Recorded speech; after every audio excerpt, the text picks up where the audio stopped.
Mariners Spring Training on Root Sports is presented by Delta Airlines. Keep climbing.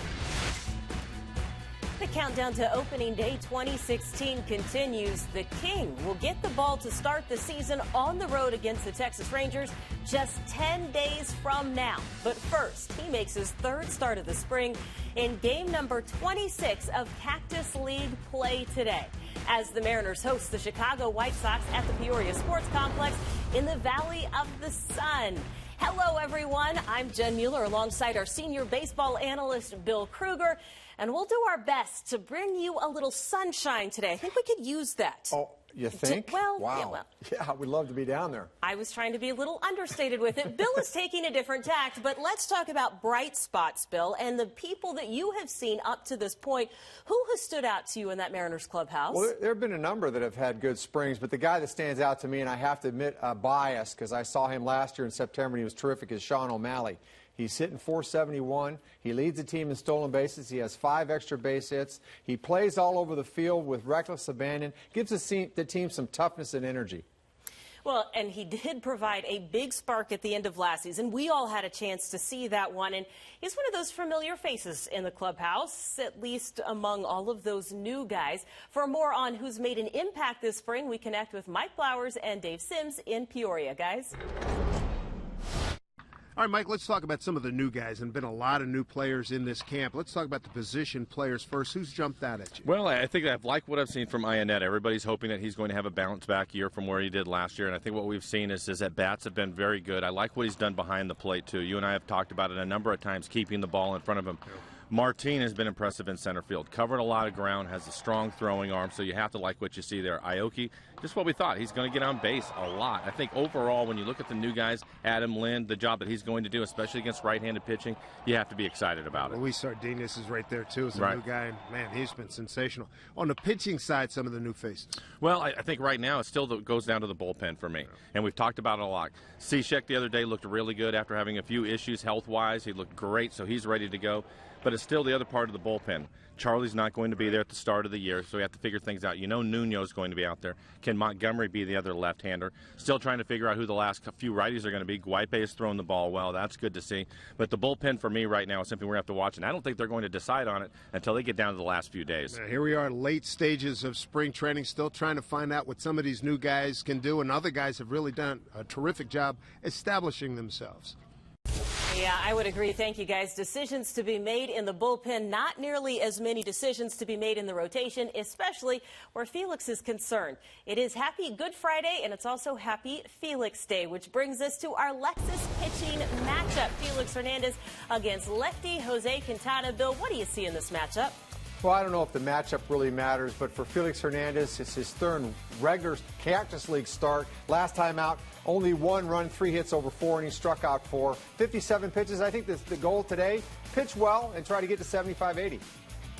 Felix did not make his Cactus League debut until March 14th this year. That, to me, is interesting because the last time he waited until midway through spring to make that first start was back in 2010. Bill, do you think that that's part of the strategy, that this has all been planned out? Yeah, I think a guy like Felix Hernandez, he's been through the war. He knows how to get himself ready, and you want to sort of protect his arm as much as you can, soften the load early, so perhaps he's going to have more gas in the tank toward the end of the year. 225, 230 innings, 33, 34 starts, and maybe more. He is looking to go into, let's say, October this year. How much run support will he get today? Well, he should be pretty comfortable based on recent offensive outbursts. Our CenturyLink What's Next takes a look at the Mariners lineup coming up on Root Sports, presented by Delta Airlines right after this.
Arizona for this edition of Cactus League play with the Mariners and the White Sox. Let's take a look at the Mariners lineup. Norichika Aoki in left field. Kyle Seager batting second. Robinson Cano batting third, playing second. Nelson Cruz hitting cleanup. Adam Lind. Franklin Gutierrez has returned after the flu bug. Chris Iannetta behind the plate. Luis Sardinas at short. And Leonis Martin batting ninth and playing in center field.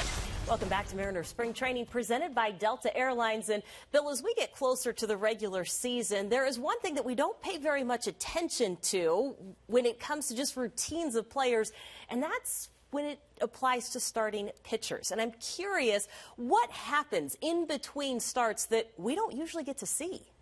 Well, there is a routine, and it took me a while to understand that. I was a position player, tried to become a pitcher, and boy, I needed a routine because I didn't know what to do with myself. But each day has a purpose that builds confidence and preparedness. That first day after you pitch, you're going to be sore. You're going to do some light throwing, probably a long distance run. That's at least what I did.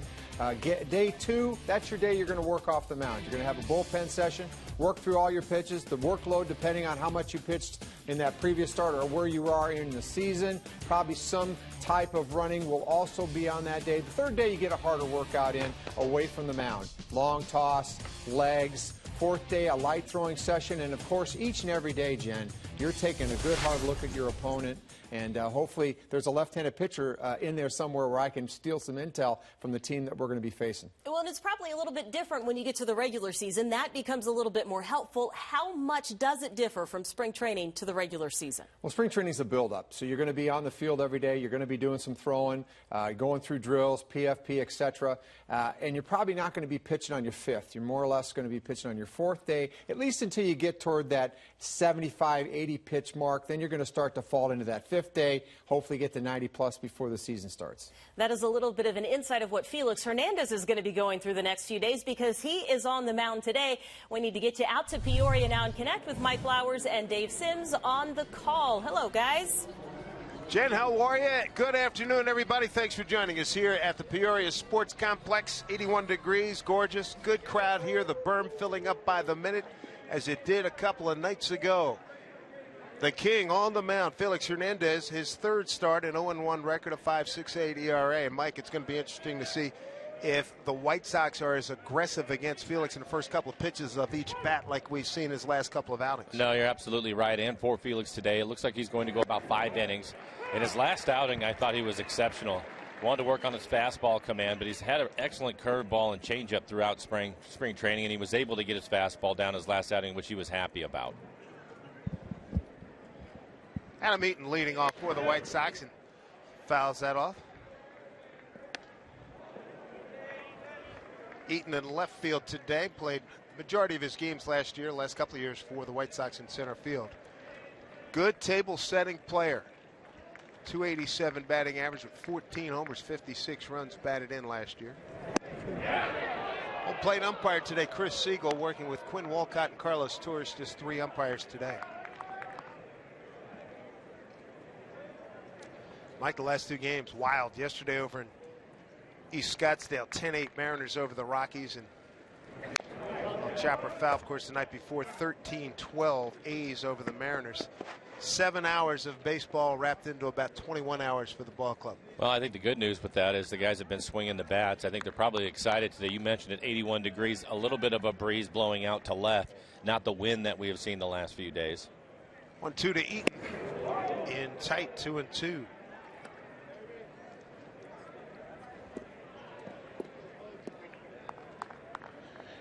Eaton playing in left field today because that man Austin Jackson, former Mariners, in center.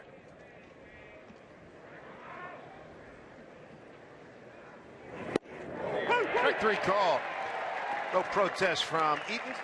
King off to a good start. Let's take a look at the rest of the batting order for the White Sox. And as Dave mentioned, Austin Jackson, the former Mariner, hitting second and in center field today. Then it is Abreu, Jose Abreu, the first baseman, batting third. In the middle of the lineup, it's Frazier, Garcia, Ishikawa. Ishikawa, the DH, hitting sixth. Saladino, Sanchez, and Navarro round out the 9 for the White Sox. One of the new additions to the White Sox, Austin Jackson. Started last season with the Mariners, finished up with the Cubs. .272 hitter with the Mariners. in 107 games, hit .236 for the Cubbies in 29.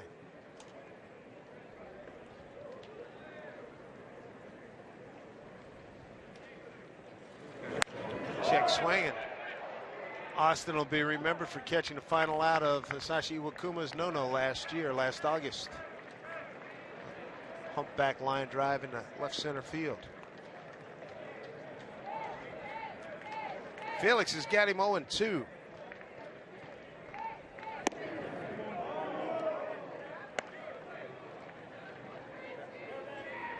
Third start for Felix is on his own program. We look forward to seeing him starting in the season opener. That'll be on the 4th of April at the Texas Rangers, the defending division champions.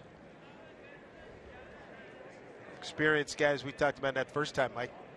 12th year in the bigs. Unbelievable, isn't it? It's unreal, and I think the thing that, and there's been a lot of talk about Felix this year, I think because he's only had a few appearances on the mound, but he has been able to get his work on some of the backfields.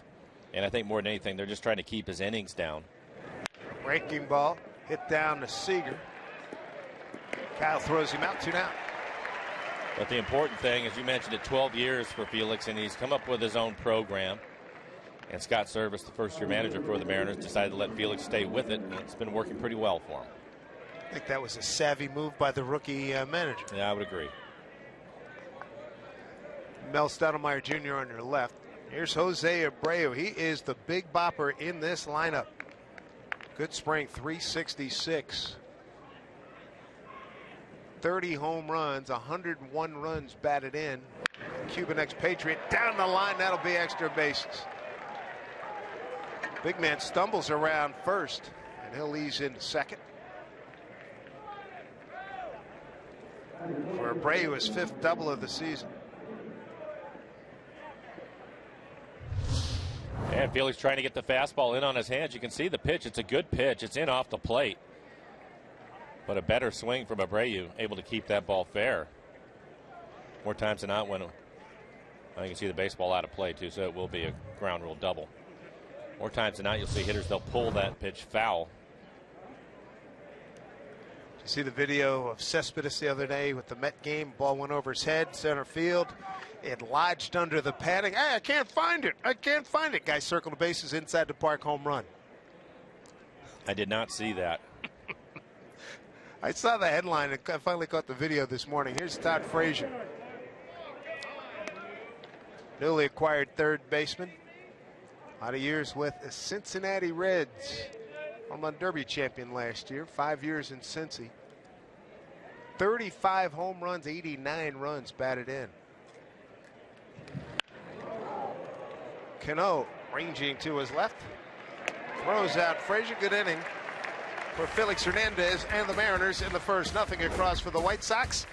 Welcome to the Cactus League. The Navy drill team put on an outstanding show. The band was fabulous as well. Good to have you with us for Mariner Baseball. The Mariners coming to bat. Mariners Spring Training presented by Delta Airlines.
Here on Root Sports, being brought to you by Delta Airlines. Keep climbing.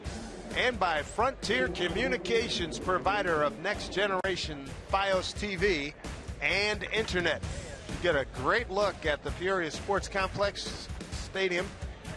To your left with the Mariners facility on the right, the Padres on the left. One of the top facilities here in the Cactus League. And one of the many beautiful things we love about the Cactus League, you can get to, I think the farthest outpost from here is only going to be about 45 minutes away, as opposed to our brethren in Florida who have 2.5, 3.5 hour. You're right. Mesa probably the furthest, right? Yeah. I was talking to Peter Gammons from MLB Network, who's in town, and he was saying how Dusty Baker wasn't thrilled with 4.5 over and 4.5 back on his first road trip. Yeah, that's tough. Down for the Washington Nationals. Here's Jose Quintana. Nori Aoki. And a strike one to Nori. He's hitting .275. He's got a couple of doubles and 2 runs batted in. In at third is Todd Frazier in on the grass.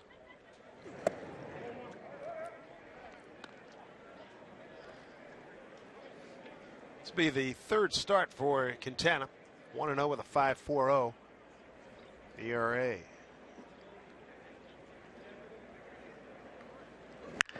Up the middle, base hit. Good start for the Mariners.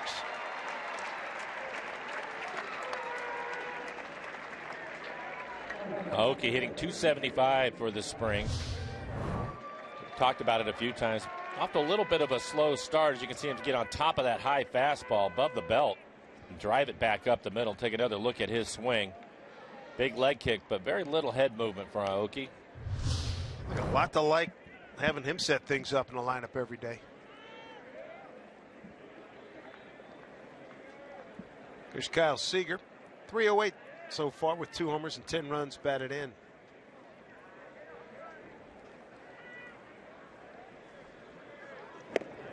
Big rip. White Sox have the shift on with Kyle hitting.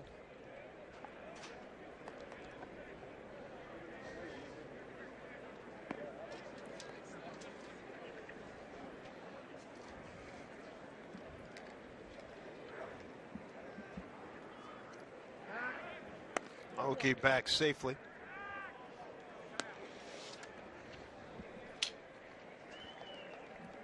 Nori so far has yet to attempt to steal a base. Mariners on the spring, 26 out of 34 in base stealing.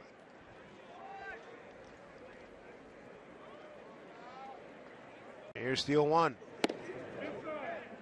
Get to hear Chris Siegel say inside. Count evens at 1-1. Seager's alma mater, the University of North Carolina, big Sweet 16 matchup tonight against Indiana. That'll be in Philly at about 10 o'clock Eastern, 7 o'clock Pacific.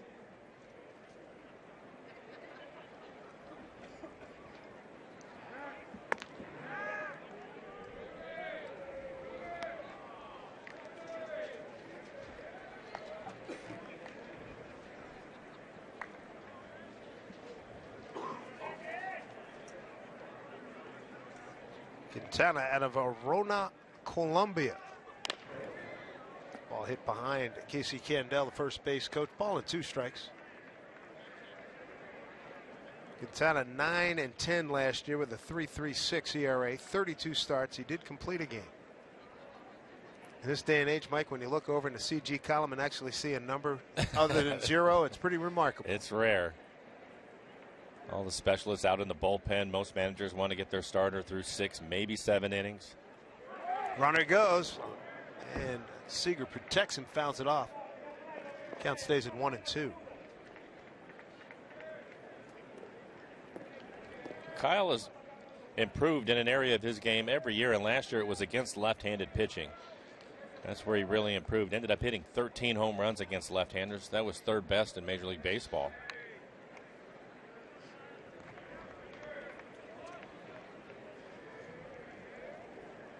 Quintana comes set. 1-2 to Seager. Up high. Robinson Cano, he's on deck.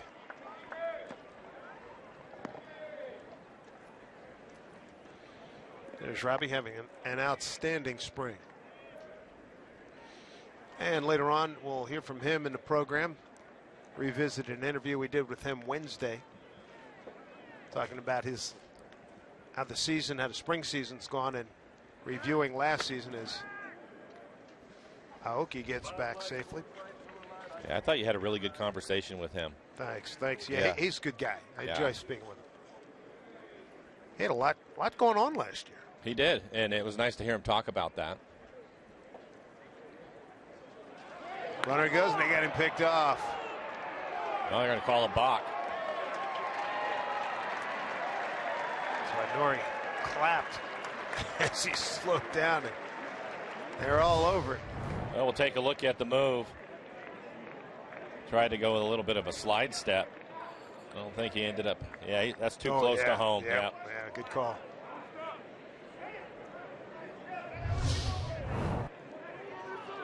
Robin Ventura. And a dialogue with Chris Siegel, minor league umpire. It's interesting. Such are the personal dynamics in the big leagues when you got the veteran umpires, and you know this, Mike. Veteran umpires are at least going to let you have your say. Right. The younger guys, they want to act like, hey, get off my lawn, shut up already, move your dog, all right? They don't want to hear it. Robin Ventura was giving it to him pretty good, too. Yep.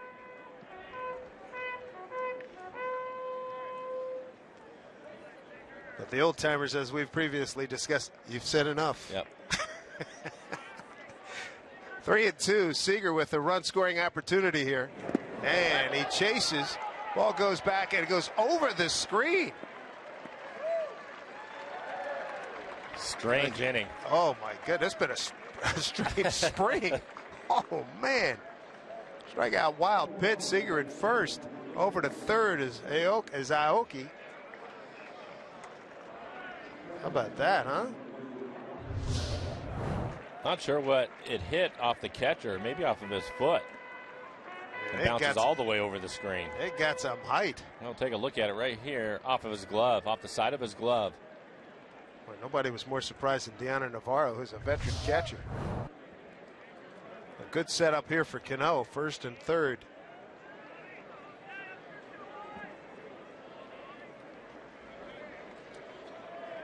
So Quintana in some first inning trouble here. Cano, a .316 hitter, 3 home runs, all here.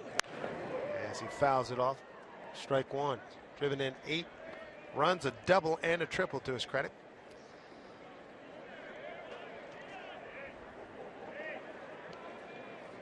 Thought it was interesting when you had your conversation with him, Dave, and because we talked about it all spring, how much he's pulled the ball with authority. And when you get a chance to listen to him, I think you'll have a pretty good idea of the reason why he's able to do that now. 0-1 pitch to Robbie.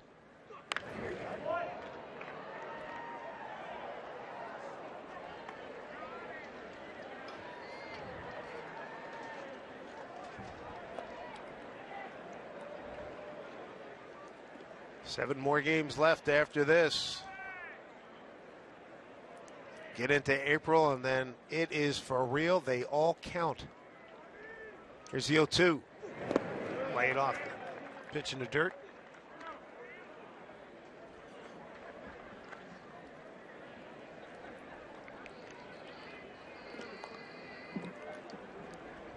Nice lazy breeze blowing towards left field. A couple of nights ago, we were on TV. Flags of the Cactus League team starts blowing out to right, yet we had one home run hit the left center, and nobody got it up to do any damage in the jet stream, blowing out towards right. Here's the 1-2 to Robbie. Laid off, and whoa, how about that? It bounced off of Deanna Navarro's glove, bounces up and hits Cano's bat. Then he throws down the second, runner safe, and we're only in the first inning. Continues. And we'll take a look at it again. In the dirt, blocked off the bat. Oh, man. Base hit will produce 2 here. 2-2 count to Robbie.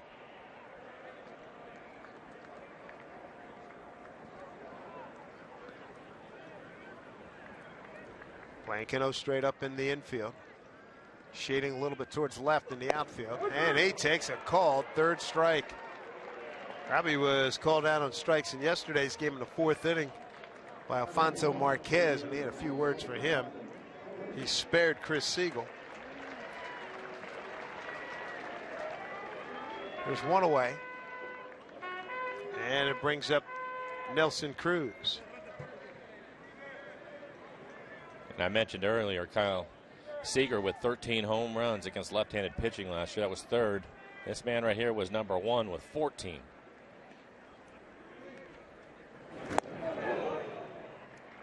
Starts him off with a pretty good changeup. That it was. I would say there's a lot of highlights, a lot of fun things we get to do here in spring training. One of them, watching this guy take BP.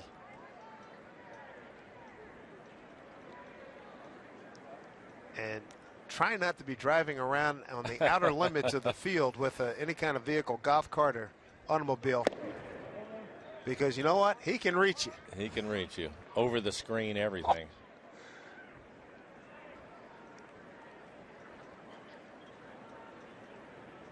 You folks out in the berm got to be alive out there. Left center field or right center field.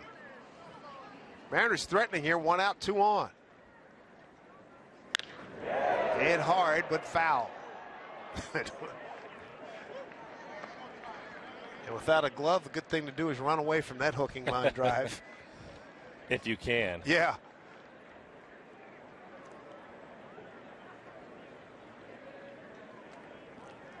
And a base hit, a strikeout, wild pitch. Strikeout looking, ball in the dirt. Mariners have runners at 2nd and 3rd, 1 out, and a boomstick at the plate. 2-2.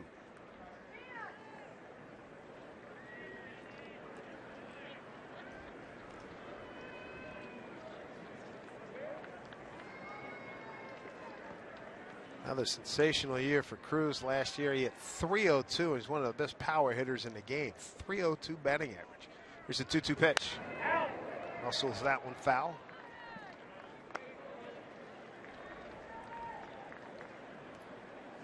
.44 home runs, 93 runs batted in. On base percentage of .369. And how about slugging? .566. It was a great year for him. Quintana right now trying to run the cutter in on his hands, then go away with the changeup. Wind blowing out to left, a little bit harder now since the last few minutes. Aoki at 3rd, Seager at 2nd. 2-2 to Nelly. Breaking ball popped up, and it will get out of play.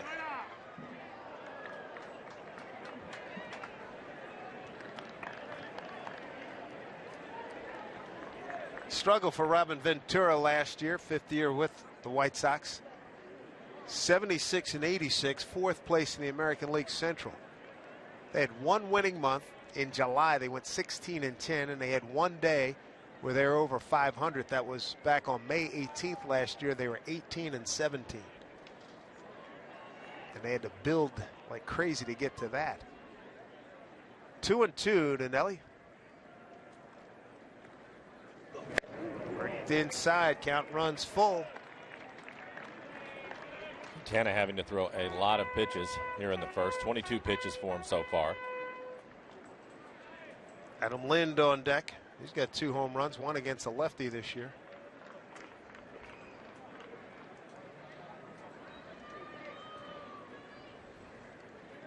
.385 to left center, 340 down the line. Here's a 3-2 pitch to Cruz. Up high, bases are loaded.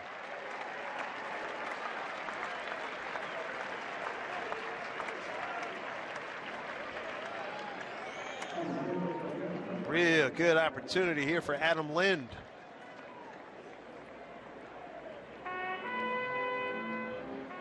Maybe one of the slowest walks I've ever seen anybody take to home plate. I would agree.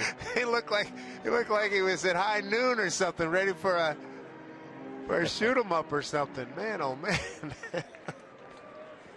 He's had a good spring, hitting .292 for the spring. Home run he hit earlier this week over at Camelback Ranch against the Dodgers was against a lefty, and it was smoked. 1 out, bases loaded. Up high, ball 1.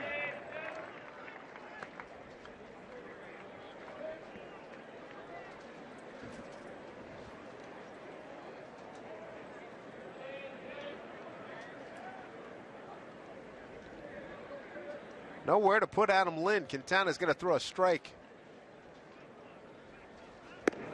Laid off at 2-0.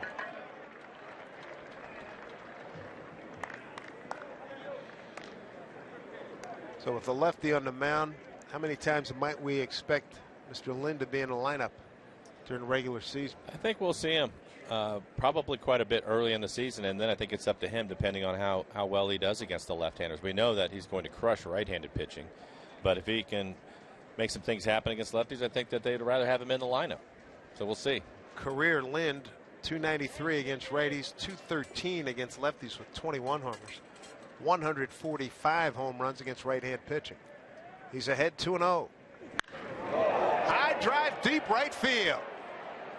Going over is Garcia on the track, and he made the catch. It wasn't pretty. Runners move up. 1-0 Mariners as Aoki scores on a long sac fly by Adam Lind for his 5th RBI this spring.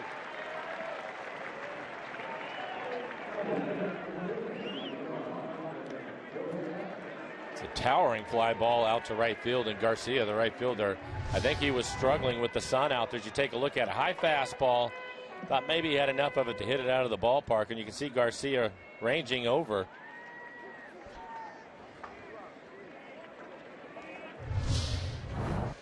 Maybe the wind got him a little bit too. We talked about the breeze blowing out to left. Here's Franklin Gutierrez, 2 outs, runners at the corners. Glad to see Goody in the lineup when we were speaking with Scott Service, manager of the Mariners, this morning. Might have been about a 60-40 proposition that Goody would be able to go. He's been, like so many people, including now Scott Service, dealing with the flu. 4 home runs for Gutierrez here in the spring in 8 games and 18 at bats.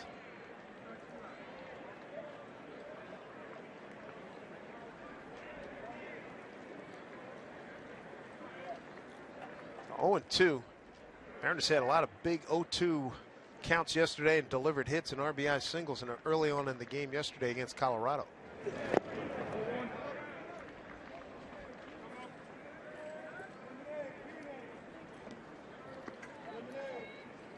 Next pitch for Quintana will be 30 here in the first inning.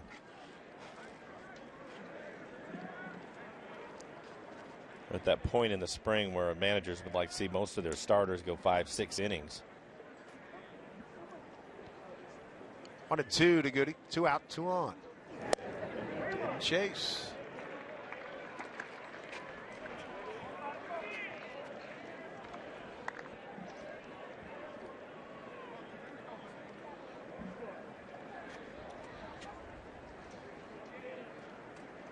Five extra base hits for Gutierrez. The 7 base knocks, a double, and the 4 home runs.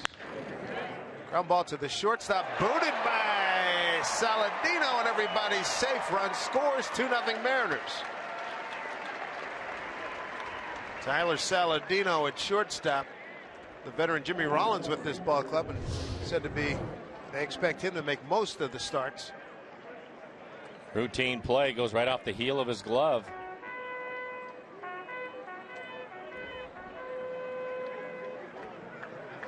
Inning stays alive. Don Cooper, the pitching coach for the White Sox, coming out. Quintana, 31 pitches, and his defense has not helped him. He was able to pick up a strikeout, turned into a wild pitch, and went over the backstop, and now that error.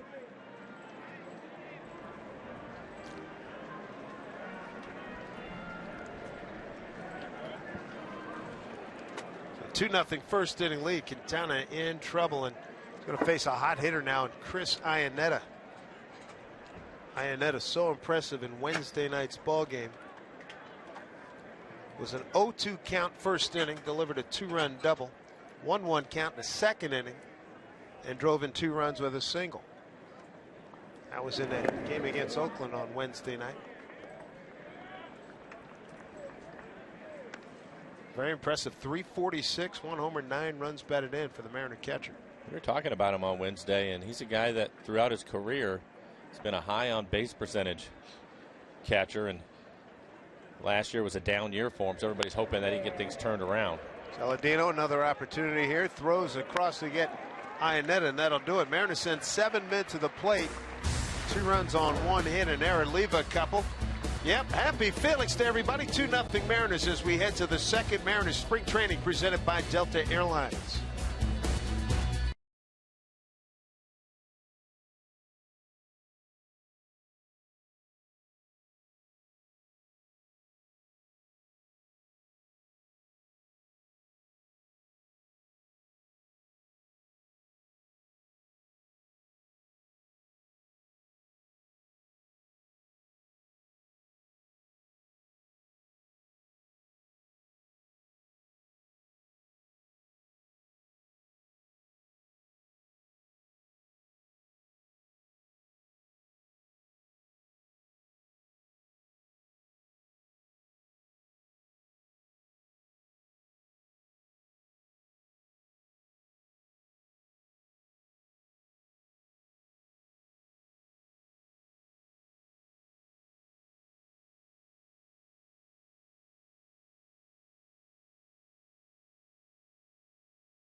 Spring, as you look at the entrance to the Grand Canyon, 5 million plus expected to visit this year, and only the Great Smoky Mountains over in Appalachia, North Carolina, Tennessee, and those environs expect to have more visitors. My youngest son said 1 helicopter trip over the Grand Canyon is enough. Yeah, I can understand that. It is some sight. If you ever get a chance, it's one thing when you see the National Geographic on print and on TV, but when you fly over to go on the perimeter, it's unbelievable. 5, 6, and 7 coming up against Felix. Avisail Garcia to lead it off, the right fielder. Garcia 257 with 13 homers last year.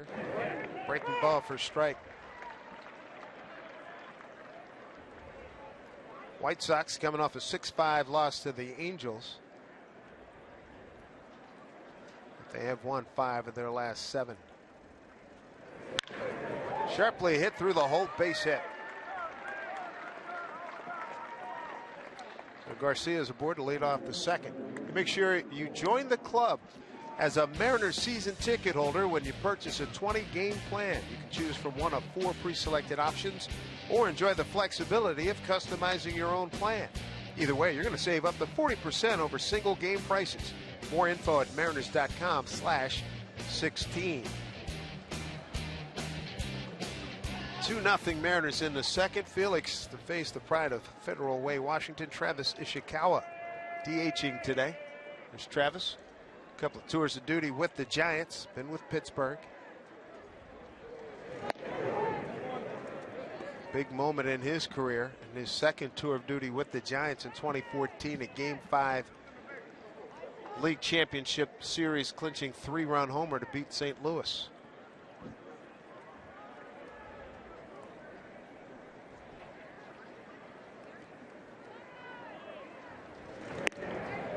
Breaking ball got away from Felix, 2-0. And the Mariners will swing the defense around to the right side, so Sardinas, the shortstop, on the right side of the diamond now.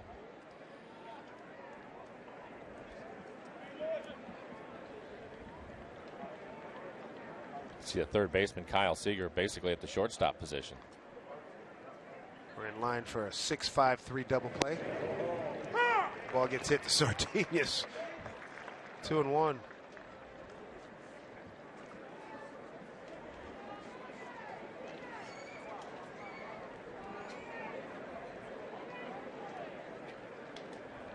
Darryl Boston, first base coach. Joe McEwing, third base for the White Sox. Here's the 2-1. Breaking ball. Be lucky to get one here. Seager, quick release, got him. Now they run over to cover third. Iannetta did his job getting down there. Seager was heading over as well, along with Felix. Ball was not hit hard. A good play by Kyle, and you can see him immediately start to head over to third base, as Dave mentioned. You know what? And seeing that is clearly, first of all, that's something you should have in your head. But having seen Johnny Damon do that in the World Series one year when they didn't cover and he went from first to third, he sort of burns it indelibly into your mind. And you as a third baseman can relate to that. Right, and I think that now when you watch them work on these things in spring training, they make sure that the catcher will get over there to cover. And Iannetta was doing his job. Remember, in that World Series, the third baseman and shortstop were nowhere to be seen. Tyler Saladino, the shortstop, hitting at .250, 3 homers, 8 runs batted in. It's funny, until Damon did it, it's one of those plays you see worked on all the time. Right. But to see it actually happen, and it happened in a World Series game, it just stays in your memory for a long time. A nasty curveball from Felix. He has had a good curveball throughout the spring. Started to throw it a little bit more last year. Said he's going to continue doing it this year. Almost sounds like we're back home in Seattle. You can hear the cage here. That's a lovely block by Chris Iannetta. Well, it was right out of the textbook. Real quiet leader, swinging the bat really well. Did a terrific job last week. Under the owners and sponsors, there was a gathering over in the Scottsdale area, and he and Seth Smith and Steve Cishek, Nelson Cruz, among others, were there. And did a great job answering questions from the folks. Here's the 1-2 off the end of the bat.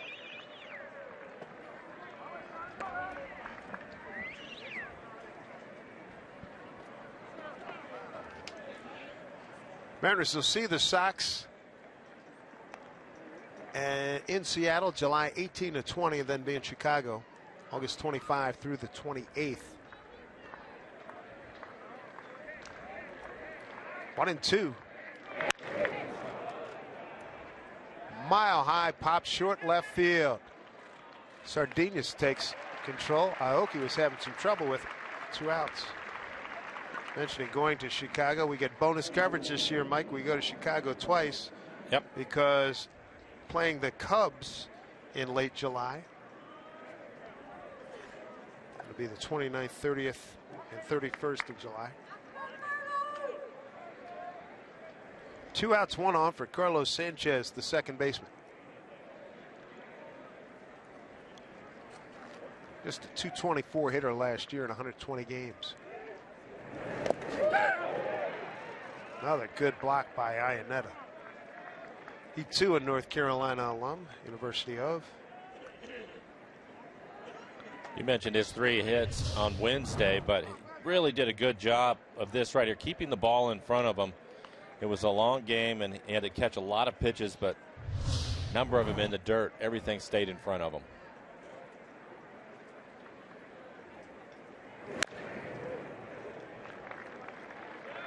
Sanchez went after a pitcher's pitch, fouled it off. 0-2.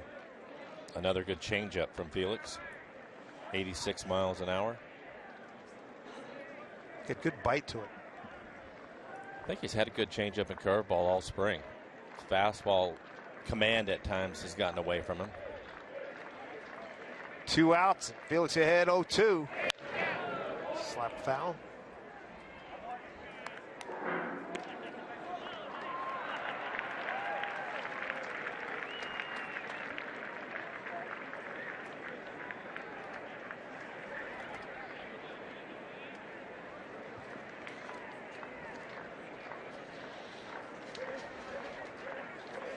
See what gives here. 0-2. up high for ball one.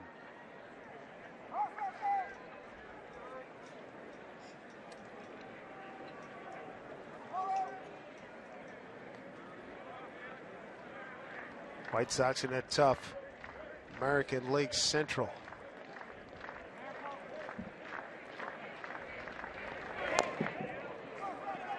Felix is on it and decides to hold on.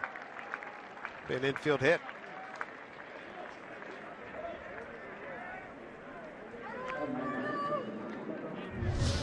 I think when we see Felix come off the mound, he's a good athlete. But he's had some ankle issues at times in his career, and it looks like he's fine right there. Decided not to make the throw.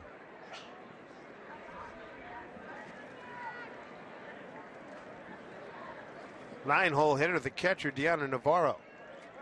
Veteran the last 2 years, been with Toronto. 246 hitter last season.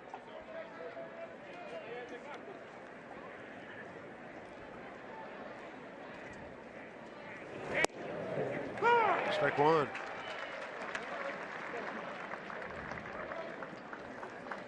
Mariners this year battling the Texas Rangers. They won the division last year. Astros made the playoffs.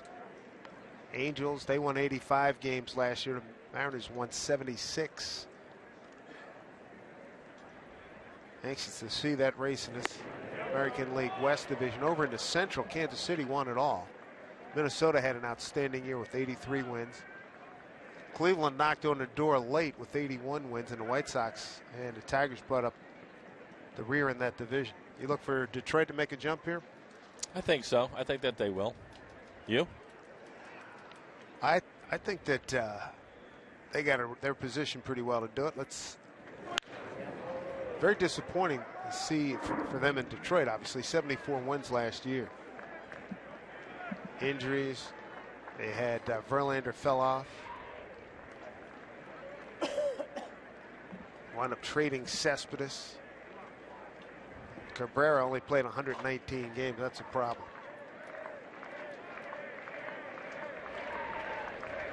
One and two. Runner at first goes. Pitch down in the dirt. Stolen base. Carlos Sanchez. So runners at second and third. He had a good jump and ran on the right pitch. It was a curveball in the dirt.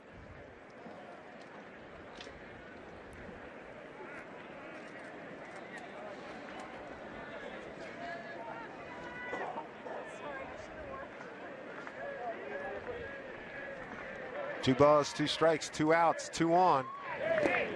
Full count.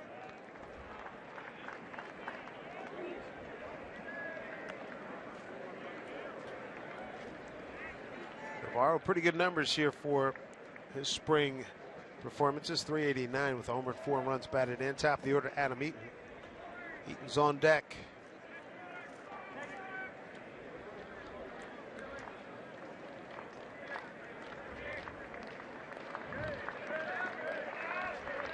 Here's the payoff. Lined into right field. But right there on the case, Franklin Gutierrez. No runs, 2 hits, no errors, 2 left. We go to the home second. We'll see Sardinius, Martin, and Aoki coming up when we return, as this youngster having a nice ride from Dad. Mariners spring training presented by Delta Airlines.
Where are you watching today's game? Show us by sharing photos of you and your friends cheering on the team.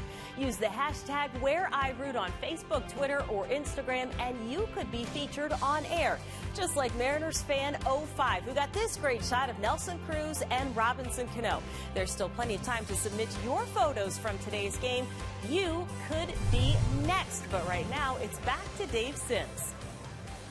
All right, Jen, thank you very much. Luis Sardinas leads off our last telecast. He hit a grand slam. That was really impressive. Hit off the facing of the pavilion out in left field. Fifth inning in that wild one against Oakland on Wednesday night. Hitting .375 for the spring, and we've had a chance to see him at shortstop, third base, some second base, a little bit in the outfield. Quintana's got him 1-1.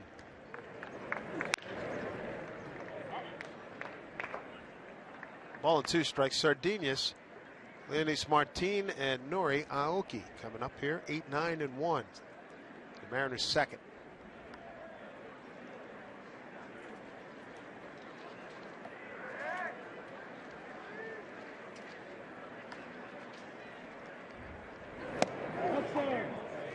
Two and 2 to Luis.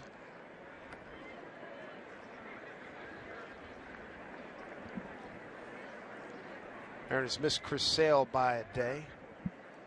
Pitched in yesterday's game. What a great left-hander he is. 2-2. Breaking ball missed. I think we're going to see Sardinas at first base a little bit too. That's not going to surprise me. No, give him a little bit of work over there.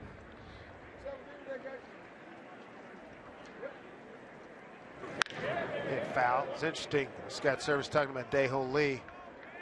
You know, he's made some nice plays at first base. He's hit the ball a few times, but that position's all about hitting. So Montero hit early, struggled late, but they're looking for some consistency for a right-hander to back up Adam Lind at first base spot. Here's a 3-2 pitch. Right center field, and Austin Jackson is there for the catch. I think it might be Stephen Romero.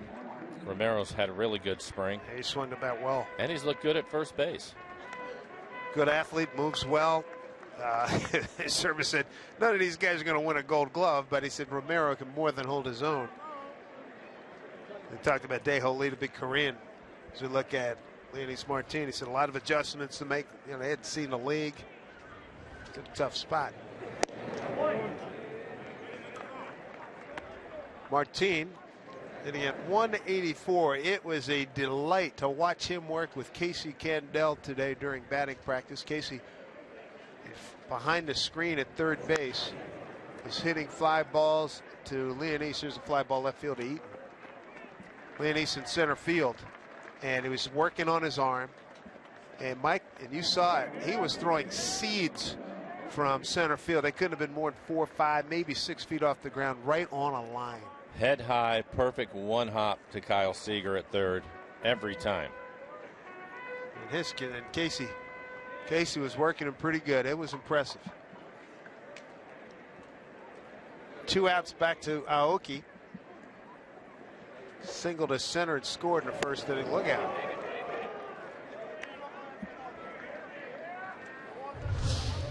Breaking ball that gets away from him. 40, 50 years ago, that was another day at the office. Yeah, I meant it. I'm going to do it again.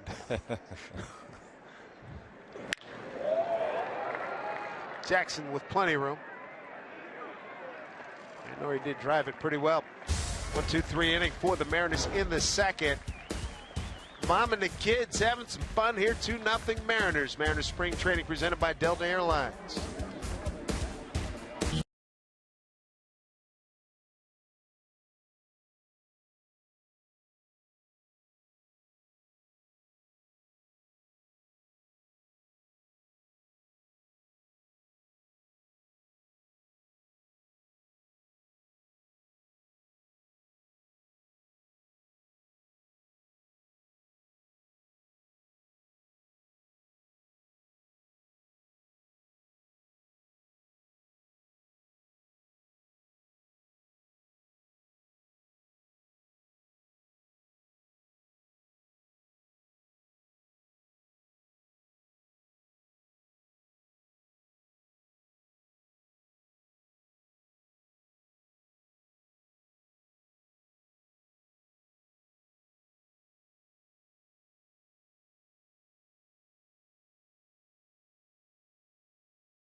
of the third, Mariners lead at 2-0. Welcome back to Mariners Spring Training presented by Delta Airlines. I'm Jen Mueller alongside our senior baseball analyst Bill Kruger.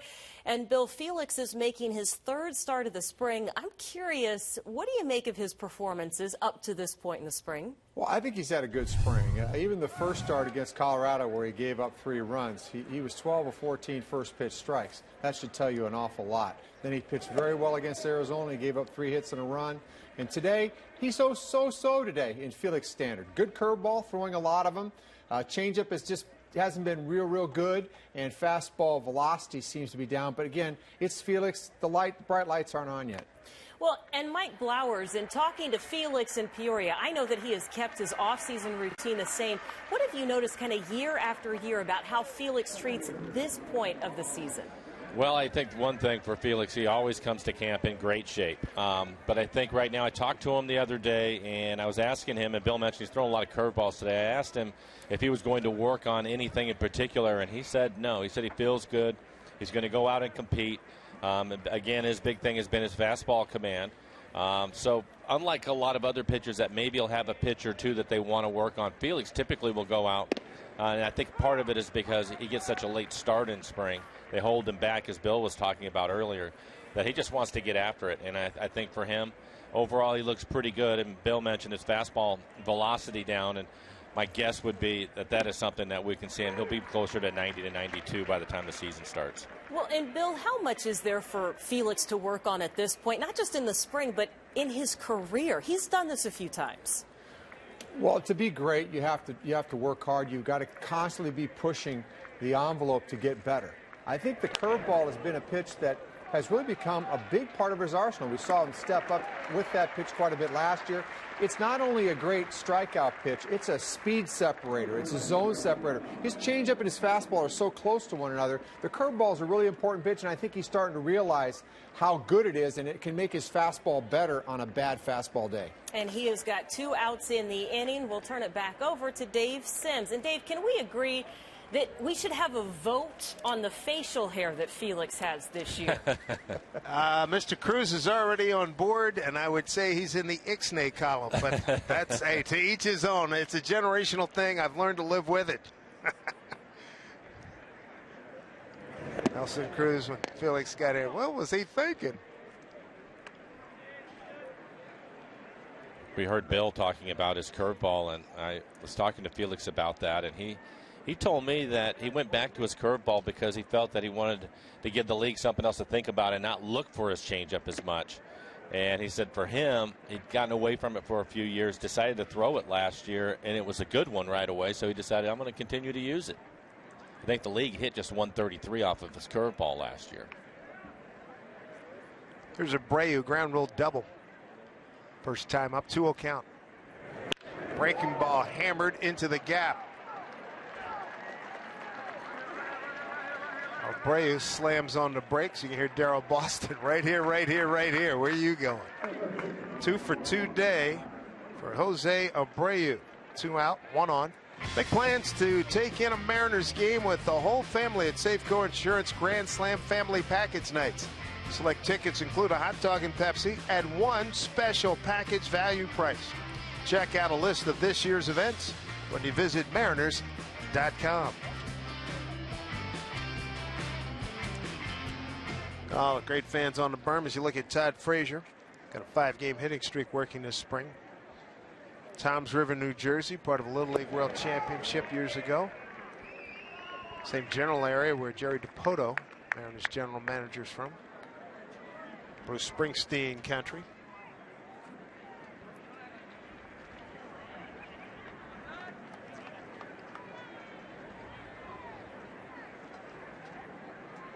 Frazier, real vivacious personality, sort of like Sean Casey, who played for the Reds. He's working at MLB Network now. That is a fair ball, and Frazier's retired. Fine play by Kyle Seager. No runs, a hit, no errors, and a man left. The King and the Mariners lead it 2-0.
baseball here in Root Sports, being brought to you by Delta Airlines. Keep climbing. And by Husqvarna. Ready when you are. As you look at, folks, the north end at the Grand Canyon, usually going to be 20 degrees cooler there. You notice nobody's got their shorts on. They got Polar Techs and light jackets on up at that part of the Grand Canyon. There's Kyle Seager. Count 1-1 to Kyle. Strikeout, reached on a wild pitch and scored on an error by Saladino in the first inning.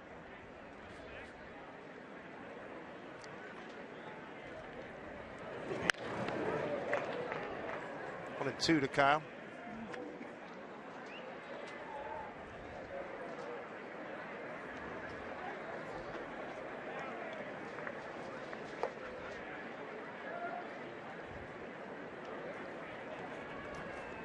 Quintana, part of the rotation for the Sox, headed by Chris Sale. 1-2 pitch. And a late swing and a tip into the glove of Navarro. Strikeout number 3 for Quintana. One down here in the third. It was a pretty good fastball right on the outside corner, maybe even just off the plate. Late swing by Kyle. Probably just trying to foul it off, see if he could get a better pitch, but wasn't able to do it. Here's Cano. Took a cold third strike on a 2-2 pitch, first time up.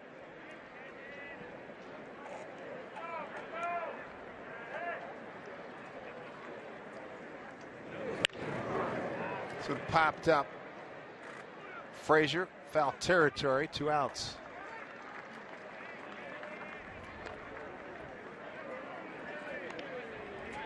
We'll bring up Nelson Cruz. He walked in a 3-2 pitch to load him up in the first inning. Adam Lynn delivered a sacrifice fly, bringing the Mariners' first run.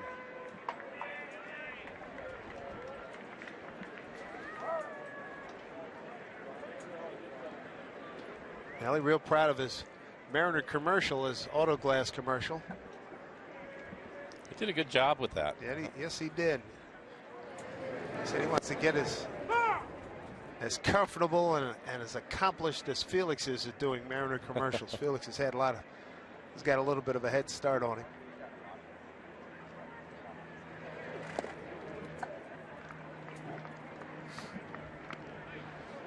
Spent some time in Maui on vacation, and he and Kyle Seager just missed each other during the time off during the winter months. 1-2 strikes.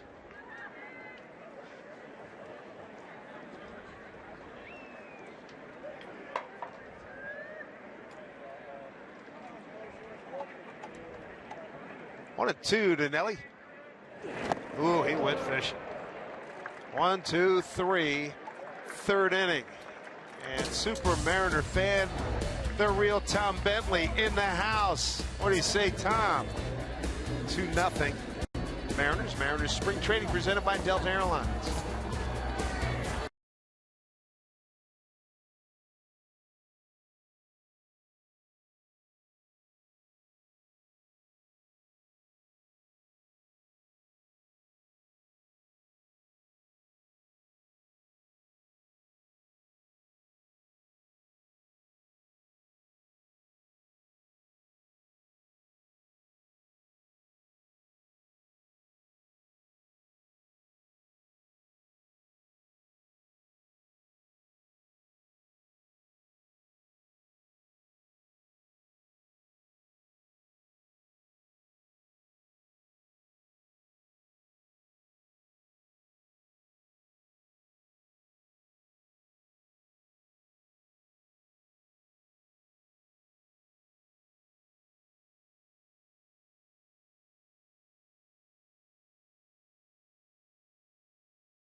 0-0 as they head to the fourth in Peoria, Arizona. Welcome to the Ford Sports Desk. I'm Jen Mueller.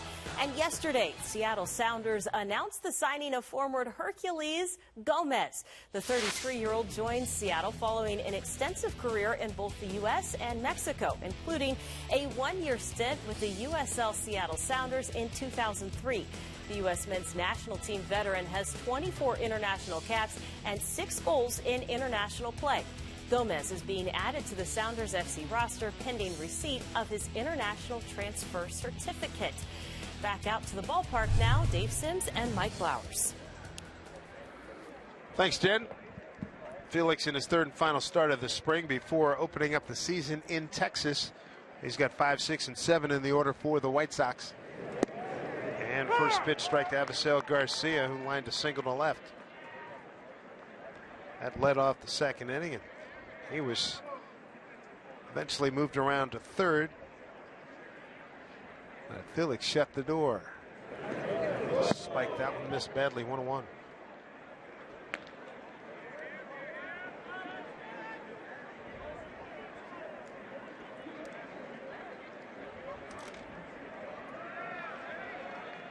No runs, 4 hits, and an error for the White Sox. 2 runs on 1 hit for the Mariners. Did go as they check with first base umpire, so the count goes to 1-2 to Avisail Garcia.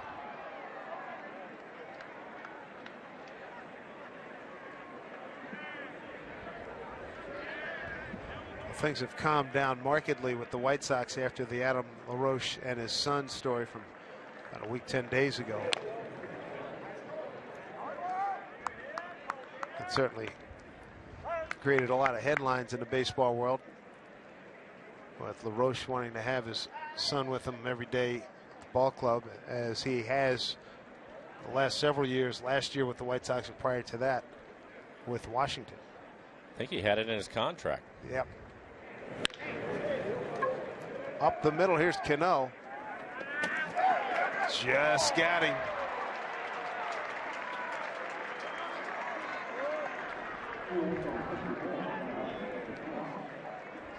Cano with the play to retire Garcia, with that Travis Ishikawa coming up. Garcia, big man, ran down that line pretty well. Here's Ishikawa, grounded out to third.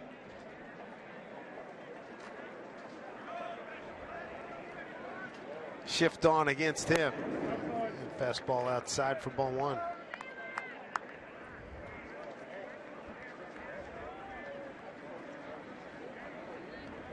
Center fielder Leonys Martin shaded towards right center for Ishikawa.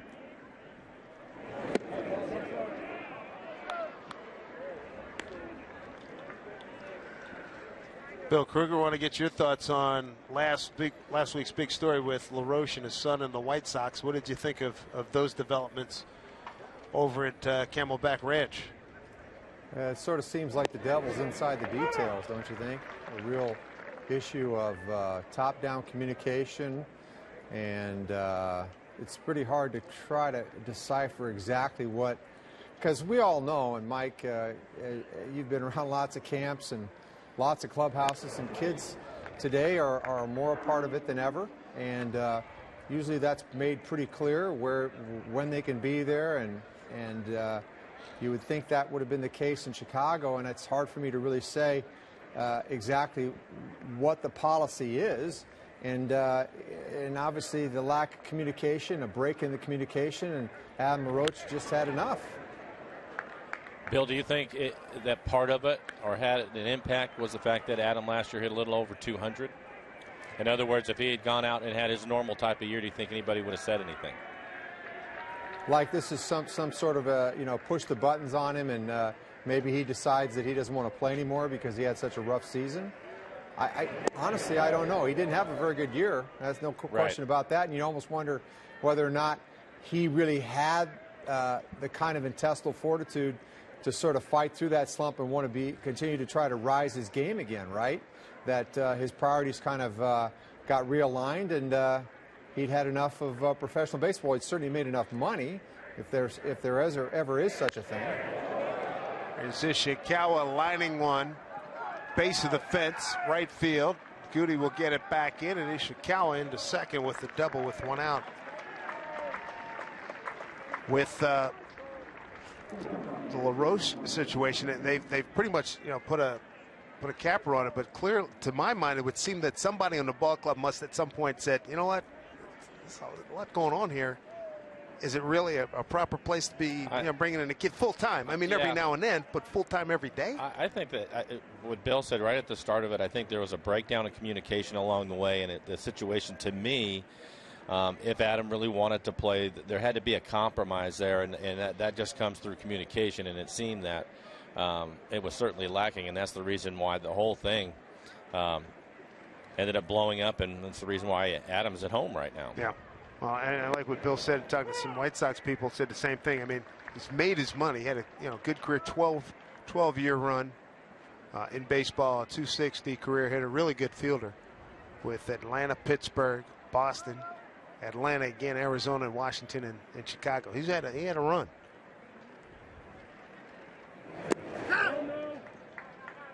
Another good play by Iannetta. 1-1 to shortstop Tyler Saladino. Well, certainly the White Sox have moved on, and they got their own issues trying to compete in that Central Division. Trying to catch Kansas City.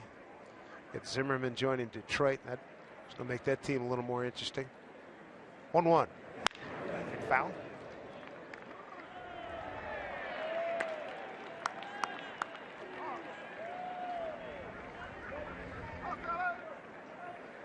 Another good crowd here. Boy, the berm looks really filled as we've seen it. Plus the pavilion pretty packed as well.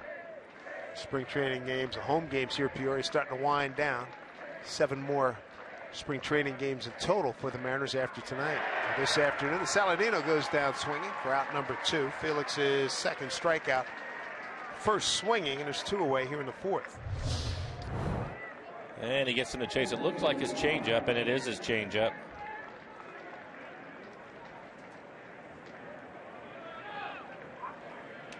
2-0 lead for the Mariners. They got a sac fly in the first inning from Adam Lind and a run scored on an error by Saladino, who just struck out.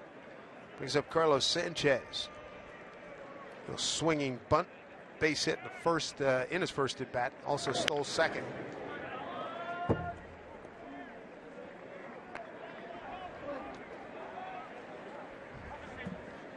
When Felix is going well, he can throw his changeup for a strike, or he can do what he just did, and that is bury it in the dirt when he wants to.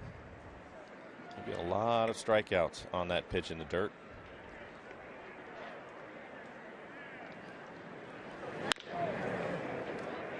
Cano with the backhand, throws across his body, makes the play. Well done. As good as anybody we've seen making that play going towards the middle.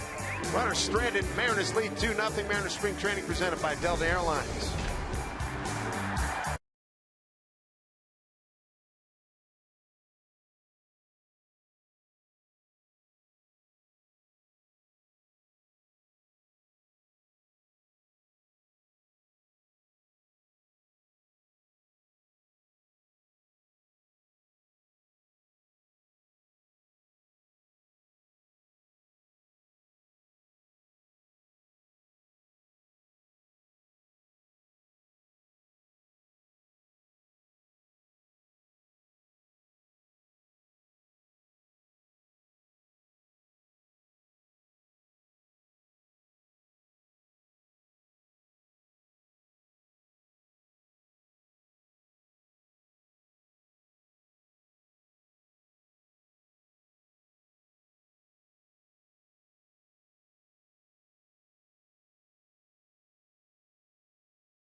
Maine to join in the fun and excitement of Mariners opening night on April 8th. Usher in the 2016 season by welcoming home Felix, Robbie, and your favorite Mariners. All you fans are going to receive a free magnetic schedule. It's courtesy of Safeco Insurance, so visit Mariners.com for more information. There's the Grand Canyon, a mile deep and 18 miles across. Not too far from this greater Phoenix area. Good to have you with us here in Mariner Baseball. 83 degrees here. Light blue sky, very comfortable, easy breeze going on. These folks enjoying in the berm and getting out of Seattle weather for the time being. Adam Lind going to lead off the Mariners' fourth. Mariners have 2 runs on 1 hit. That hit a leadoff single by Nori Aoki. Adam Lind drove in the first run with a sac fly in the first. Quintana struck out 4 and walked 1. Lind's sac fly, boy, just missed it. Sure enough, 2-0 count. A high, towering fly ball. Garcia took an unusual route to it. He made the catch. 0-2 here to Adam.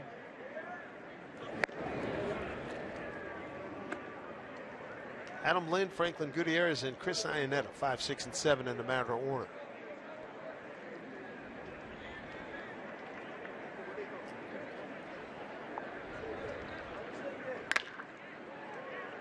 Shift worked this time as Saladino, shortstop, throws him out.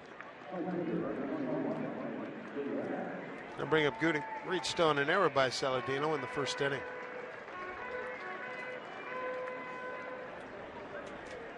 Franklin in right field and part of a platoon out there. I'll tell you, a guy who's swinging the bat really well.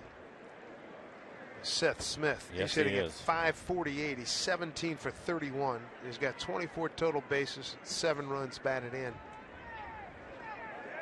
He's got 3 doubles and 2 triples. At the start of the game, Franklin Gutierrez has been holding his own. .389 for the spring. And he's really done a nice job driving the ball the other way. Man, he's got tremendous power, right center field.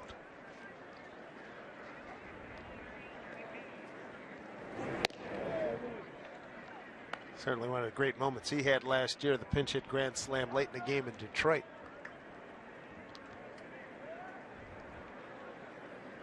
And that went to right center field in that big ballpark. Here's a 1-1.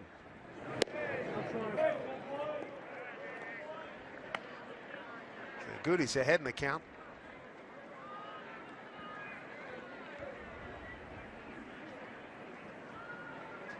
Shift on for him as well with the second baseman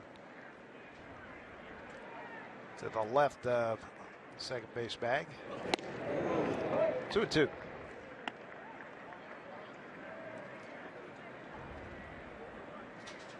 Mariner offense has really been cooled off today.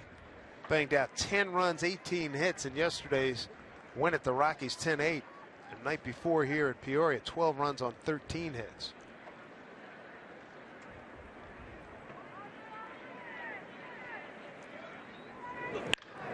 Solidly stroked center field, and Austin Jackson's got to play it on a hop. Base hit for Gutierrez.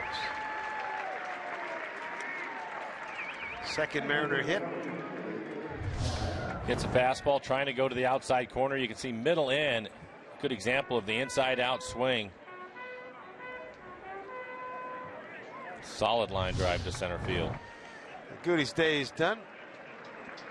And Stephen Romero will run for him and no doubt take over in right field. Goody coming off some flu symptoms. Looked good. And that at bat.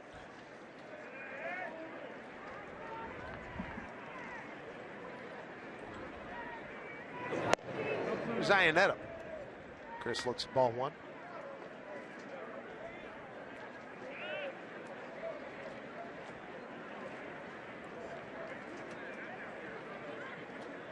Chris grounded out to short in his first at bat. Give him a big gap in left center field. High fly ball, first base Right field line there, and a nice play by Avisail Garcia. Big man came a long way to make that catch. You mentioned it earlier when Cano was able to throw him out at first base on a ground ball, that he can get down the line. He covered a lot of ground. Good concentration.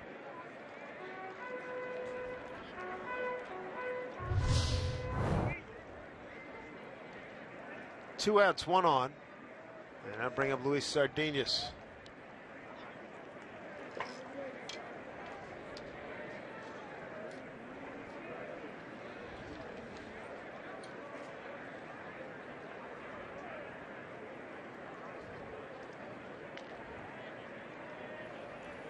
Strong spring here for Sardinas.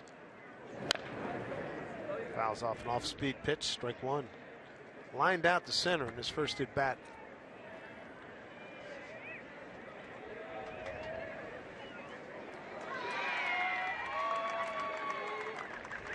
Well, if he is not invested in multiple gloves, he should start thinking about it. First base, infield, outfield, pretty much everything but catcher. I would agree with you. One of the things I've noticed about him here in spring training is he's an aggressive hitter. Doesn't chase a lot of pitches out of the zone, but if you throw a strike, doesn't matter if it's a breaking ball, fastball, early in the count, he's going to take a swing at it.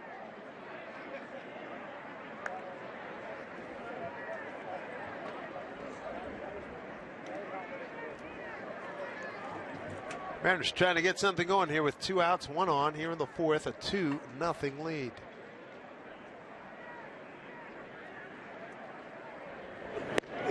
Struck him out, went upstairs to do it. 5th strikeout for Quintana. We played 4 here in Peoria, 2-0 Mariners. Mariners spring training presented by Delta Airlines.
Mariners lead the White Sox 2-0 heading to the top of the 5th as you get a scenic look of the Red Rocks in northern Arizona. Welcome back to Mariners Spring Training presented by Delta Airlines.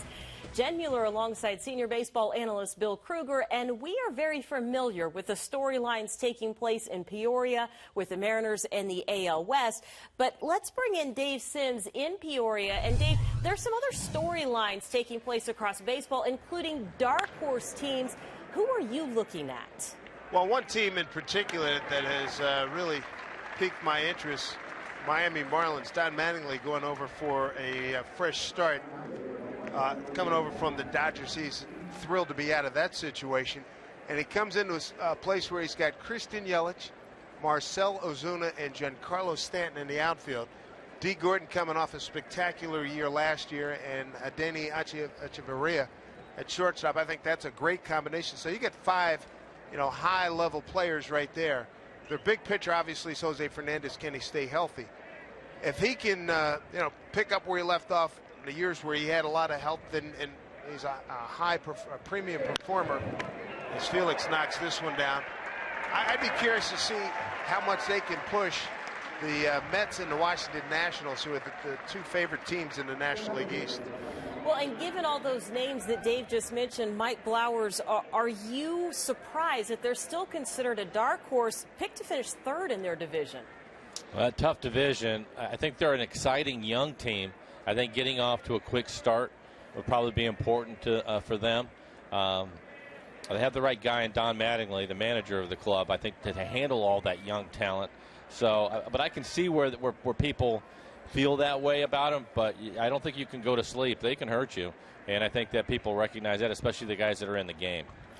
There are 2 outs in the inning, but Bill Kruger, I want to get your thoughts. Is it odd at all to see Mattingly go from the Dodgers to the Marlins? Yeah, a little bit. It was odd enough just to see Don Mattingly leave the Pinstripes and go to the Dodgers. That was a shock to take him out of that uniform, but nonetheless, Don's determined to be a great manager in the big leagues, and he's going to find his place. And I guess winning 3 division titles in a row wasn't good enough to go to the playoffs here in L.A. L.A. set that bar pretty high, but Donnie's used to being in that kind of environment. He was in the Steinbrenner years, so he understands all of that. But Miami clearly has a huge debt and a lot to cover with that ballpark and trying to draw fan interest. I'm not saying Mattingly's there for fan interest, but it certainly doesn't hurt. Same with Barry Bonds. He's not just there for fan interest because he's got a lot to bring to the table, being, the premier hitter that he was. And they get young players' attention. There's no question about it. Miami, it's a real toss-up. They got to be healthy. Stanton's got to be healthy. Fernandez has got to be healthy, and young players have to get better. And right now, the Nationals and the Mets with their pitching are just better. Giancarlo Stanton missing time last year with a broken hand. Mattingly brings 5 years of managerial experience to that job in Miami. And the Marlins are looking to end a streak of 6 losing seasons. We are back with more Mariners baseball as they lead 2-0 on Root Sports.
Is presented by authority of the Seattle Mariners and may not be reproduced or retransmitted in any form, and the accounts and descriptions of this game may not be disseminated without the express written consent of the Seattle Mariners.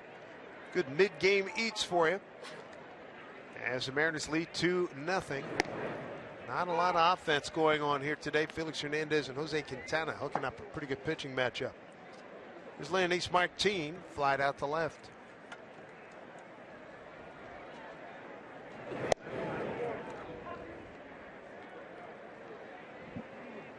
It'll be Martin followed by Aoki and Seager. 9-1 and 2. Quintana struck out 5, walked 1. Big breaking ball for strike.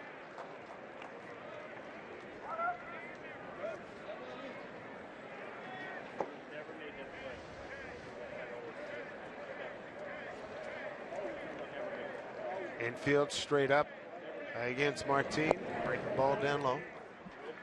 We're at that point in spring training where we're seeing the regulars go deeper into ball games. I'm wondering, and maybe we can talk to Scott about it tomorrow, when they get down to the last 3, 4, 5 days, if he's going to start to back those guys back off again. Give them a couple of at-bats and get them out of the lineup. Try to get the season started with everybody healthy. Pitch outside there. You know that last game probably won't even see any regulars. The next to last game you might see some, like you said, for 1-2 at-bats. Right. The last game's going to be a fire drill. What time's the plane leaving? The guys are ready to go. 3-2 pitch. Line drive center field right in his tracks. Austin Jackson one away.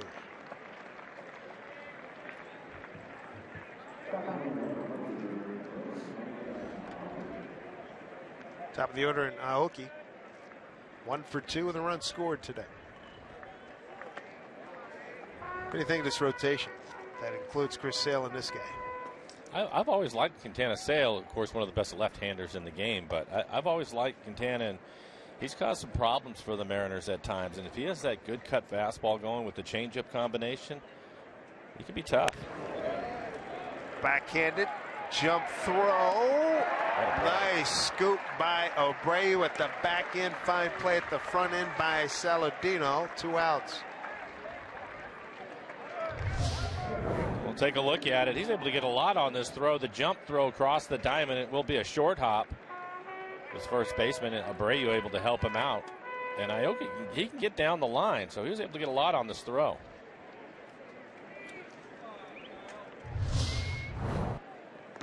Other guy.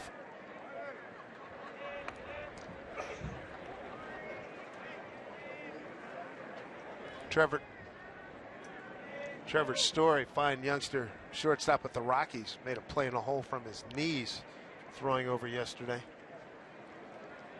Pretty impressive. Another guy in that rotation, John Danks, a veteran left-hander. He's 3-2 in the spring. Good fastball. Carlos Rodon, who's 2-1 with a 3.48.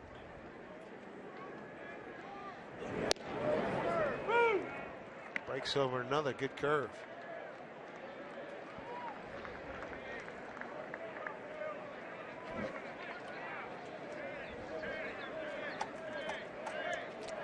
Here's the 0-2 with 2 outs. White Sox fans trying to steal the thunder of the Mariner fans with a K chant. It ain't working.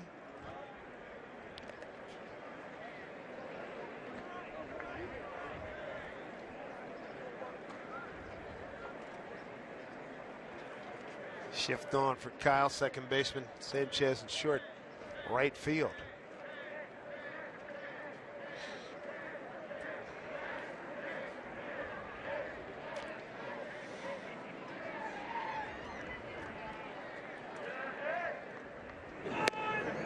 Inside, 2-2. Robinson Cano on deck. Third start for Quintana, 1-0 record.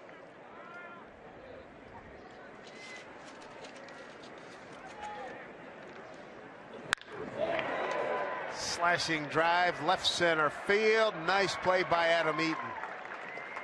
When we come back, we'll revisit a conversation we had a couple of days ago with Mariner All-Star second baseman Robinson Cano. Mariner Spring Training presented by Delta Airlines.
Wednesday, we had an opportunity to spend some time with Robinson Cano, talk about his ups and downs of last year and how he feels coming into this campaign. Tell me about your health coming off of last season, and you had the operation in October. How you feeling? Well, I'm feeling great. Thanks God that I got that surgery early, so I'll be able now to use my hips, be moving better, bat swinging pretty good, and it's held right now. So just keep praying to stay healthy the rest of the season. You got to feel good about the 3 home runs you got. There were 3 line drives all here. Well, they don't count here, but you got to feel good. Coming out of surgery, you want to see the result of where you want to see how you're feeling, and things got to feel good. Tell me, what are you seeing so far in this camp? Well, I see a lot of good energy, a lot of positivities, and I see that the unity in the clubhouse, the manager, being everyone together. We get to know each other, no matter if you're first time in the spring training.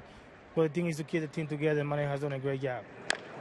We talked earlier about the top and the bottom of the order, the new guys have added. What have you seen there, the guys that should be on base for you and Nelly and Seager to drive in? Well, what I see, the thing that we don't have in the past, we got now more than 3-4 guys that can steal base anytime, guys that can bunt, guys that can change the game. Now you don't have to wait for a homer or a double to change the game. Now we can start from the beginning. You got a great lead off Aoki, you got Marte, you got Leone, so you got guys that can bunt, move them over. Now we can play the small and the big game.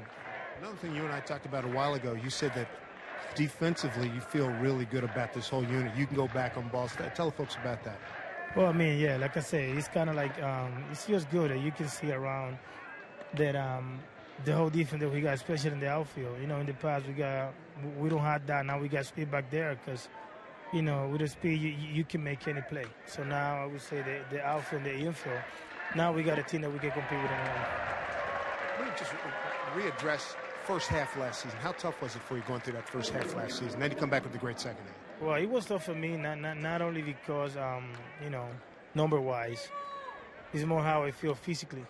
And mentally, it was like, it's hard because you're trying to figure out what it is. And you're waking up and it's going to be the same thing over and over and over. But, things changed in the second half. And, I got a surgery. So I think a lot of people was thinking that because I wasn't doing good, I was trying to make excuses. But, see the result, I got the hernia surgery. Get it done, get over with, and get ready for the season. Tell me this. How did you play such a great second half with the numbers you put up? 15 home runs, you hit 331 the second half with the double hernia? How'd that happen? Oh, I don't know. And the doctor said the left one was worse than the right one because the one that bothered me was the right one. So the left was worse than the right one. I don't know. I would say it's God willing, and prayed every single day that thanks God, like I said, I bounce back and be able to have a good second half. Your infield mate, Ketel Marte, what are you seeing this year that's different from last year? Well, the defense that I see, you can see he looks more comfortable, seems more relaxed, and that's what you want. You want a guy to come and feel like he's home, feel relaxed, be able to make any play because you want to be yourself. And if he can be himself, he can be a pretty good player. And then Seager and Cruz and you in the middle. I like that group. Nelly hit a ball the other day at Camelback Ranch. I don't know if he told you, but hit it off the end of the bat, still got it out. Yeah, so I was there. He was like, oh, man, I hit it at the end and still went out. I said, man, you Nelly. You're strong. Come on, man. Don't be surprised. You're welcome. Thank you. I love that. Come on, man. You're Nelly. Yeah. And not talking about the rapper. It's hot in here. Not that Nelly. I thought it was interesting. Right away, he talked about getting the surgery, and now he's able to use his hips. And we've seen that throughout spring training. It's the reason why he's able to pull the ball with authority. And the other thing, you have to give him a lot of credit. He was in the lineup every day. That's not an easy thing to do. Again, double hernia surgery. Yeah. And to finish up the way he did in the second half, truly remarkable. Here's a guy, he played 156 games. The year before, 157. Those are his first 2 years in Seattle. Yep. 160, 161, 159, 160, 160. Come on. It's fabulously consistent since he became a regular. And to all my friends in New York who complain about, does he still slow walk down to first base? So what? He's making plays up the middle.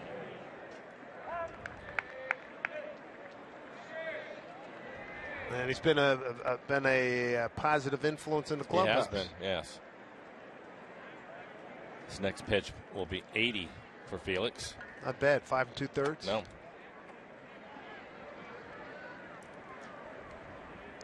Three and one to Garcia. Hit off the end of the bat. Aoki's there.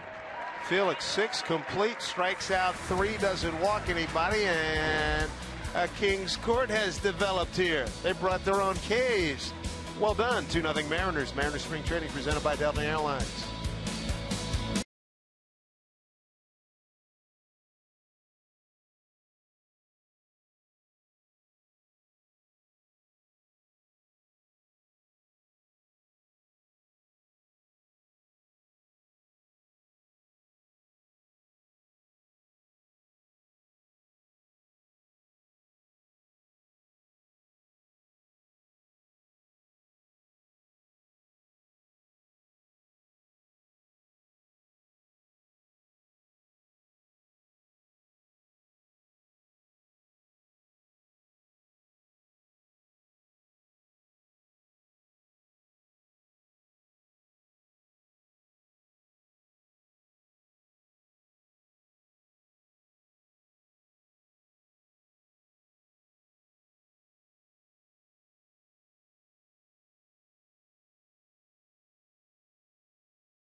I'm Jen Mueller, and we want you to join the conversation. For up-to-date game information and live interaction, be sure to like us on Facebook and follow us on Twitter and Instagram. Check us out and stay connected with Root Sports as we get you back out to the ballpark where the Mariners maintain a 2-0 lead. Dave Sims. All right, Jen, thank you so much. Here's Robinson Cano to lead things off for the Mariners. Cano, Cruz, and Lind against Carlos Quintana, Jose Quintana, who continues on. 0 for 2 day for Robbie. Strikeout looking, and a foul out to the third baseman. A couple of defensive changes. Jerry Sands now at first for the Sox. Jason Coates in right, and Matt Davidson at third.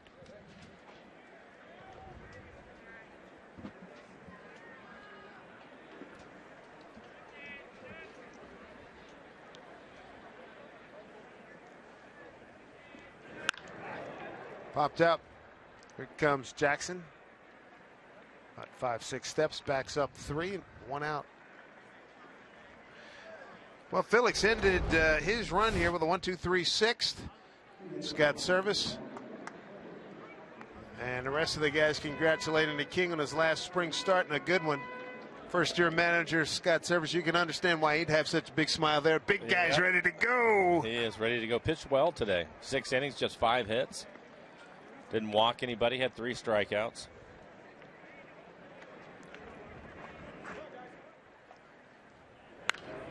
Cruz fouls one off. Nelly today, a walk and a strikeout.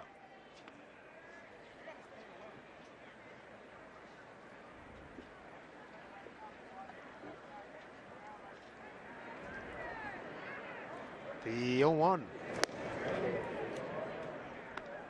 Quintana's worked a lot on his breaking ball today as well. A lot of change-ups from him, too.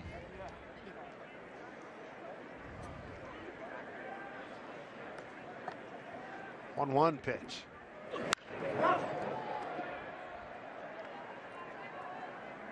One and two.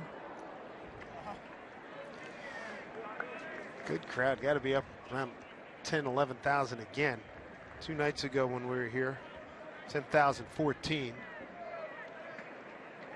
Justin DeFreitas just brought back to the ball club recently, warming up.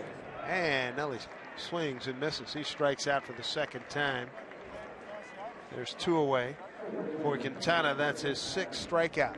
Mariners regular season fast approaching, so make sure you're on hand for all the action of opening weekend at Safeco Field. Check out the 2016 Mariners squad for the first time starting April 8th, 9th, and 10th when the Mariners host the A's. Tickets for opening weekend are all available at mariners.com. Adam Lind, sacrifice fly to ground out today. All the scoring in the first inning, the sac fly by Adam and a run scored. Seager scoring from third on an error by Saladino.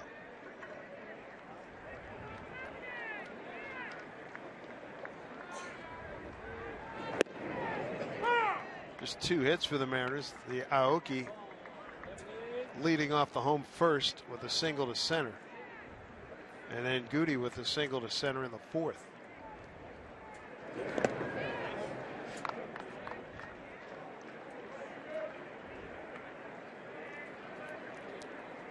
Watching Adam Lind today, he looks as if he does a pretty good job of keeping his front shoulder in there on the breaking ball. And a lot of times, if you struggle left-handed hitter against a left-handed pitcher, you'll see that fly open, but I haven't seen that from him today.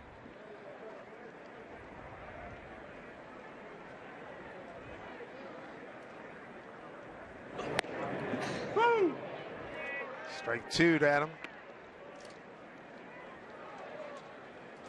He's had some great home run years. 35, 23, and 26, a 3-year span he had from 09, 10, and 11 in Toronto. That was a good pitch by Quintana. 7 strikeouts. He pitches a 1-2-3. He's retired the last 3, 6, 7, 8 in a row. 2-0 Mariners. Mariners spring training presented by Delta Airlines.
Is presented by Delta Airlines. A job well done for Felix Hernandez today, who pitches 6 scoreless innings. Franklin Gutierrez and Felix heading to the clubhouse. They are done. The Mariners making a 2-0 lead hold up. Both of those runs coming back in the first inning. I'm Jen Mueller alongside senior baseball analyst Bill Kruger. And while that game is taking place in Peoria, Arizona, the team that the Mariners share the complex with, Bill, the San Diego Padres, are in Mexico City getting ready for 2 games against the Astros. It's part of MLB kind of taking their game on the road and showing it off in different cities.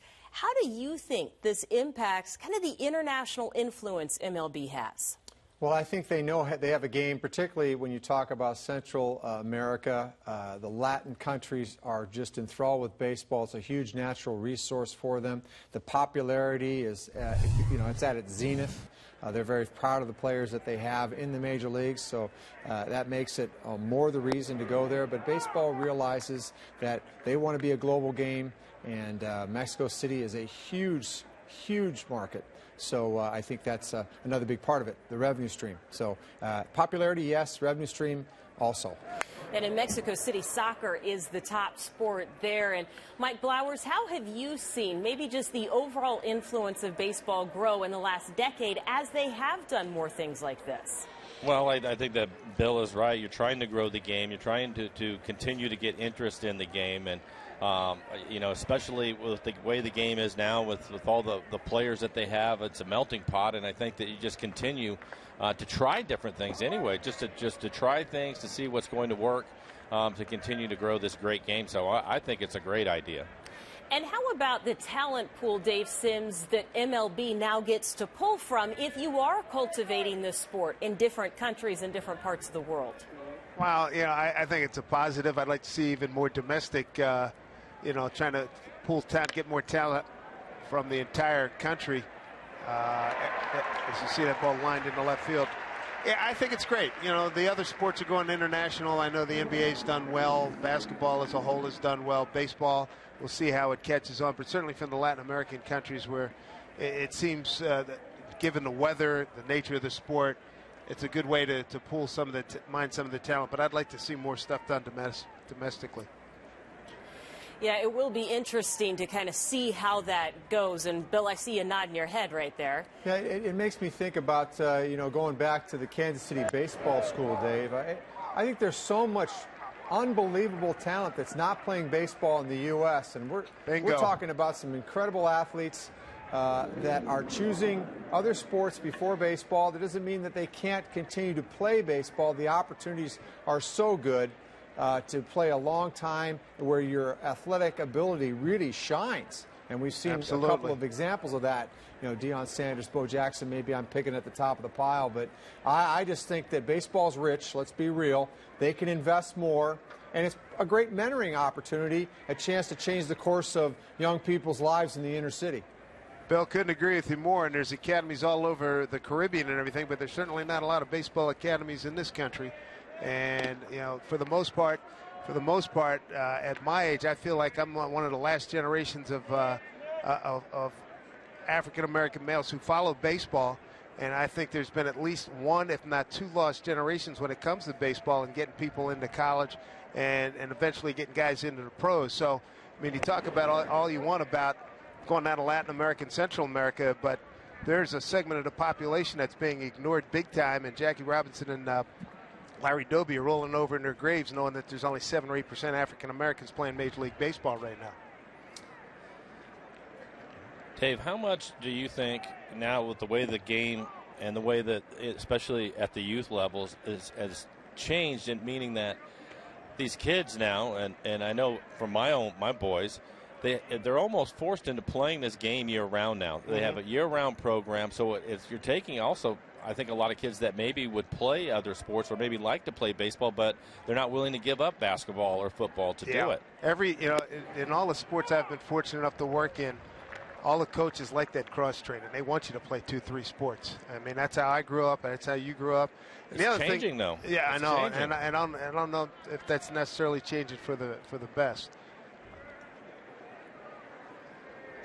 The Mariners Kids Club and MLB's doing a good job to push kids into Little League, and I think that's a great effort, and hopefully that will be something that will flourish and we'll start to see results from. But I know when you start talking about socioeconomically, and baseball, you and I talk about it all the time, baseball is the ultimate father-to-son, hand-me-down sport. Yep. And given the extraordinary, I get too political here, but given the extraordinary number of black incarcerated men in this country, there's not a lot of dads be handing that game down to kids.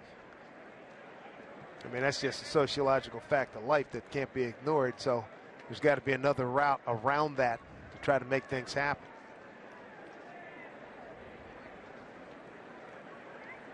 DeFreitas, former Philly, he's got 2 outs and a man aboard here in the 7th. It was interesting with him that brought into camp and then ended up having to re-sign with the Mariners. I think more than anything, Dave, from talking to Scott Service about him, they just and Jerry DiPoto, they just didn't think that his velocity was where they wanted to see it. His fastball's been around 90 miles an hour. They were expecting to see a little bit more. Yeah. But they're hoping that he'll get that back, and that's the reason why they wanted to re-sign him. So it's good to see him out here today. He is hungry. I know from talking to him, he was glad to get out of the situation that turned into a losing situation with the Phillies after their great run.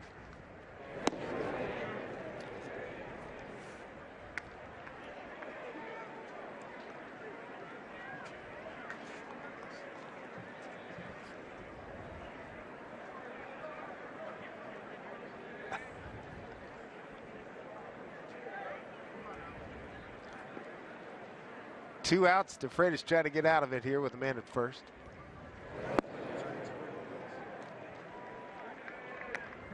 We had 3-1 to Sanchez and got him to pop up. He's 3-0 here to Navarro. Navarro 0 for 2.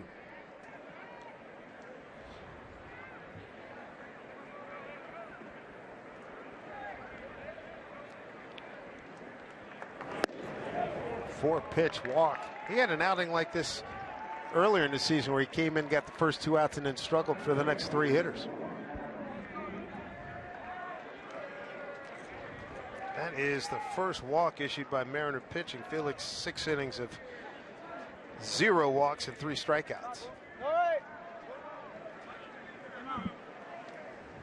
Top of the order in Adam Eaton. And that is something that Scott Servais has talked about when these guys come in out of the pen. If you're a lefty, he wants you to get the left-hander out. If you're a right-hander and you have a lead, come in and throw strikes. Adam Engel running at first.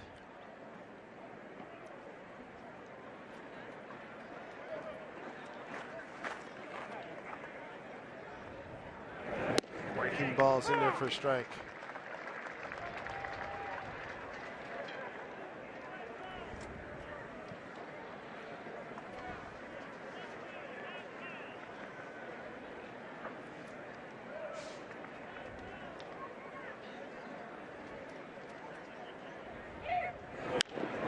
Fouled off.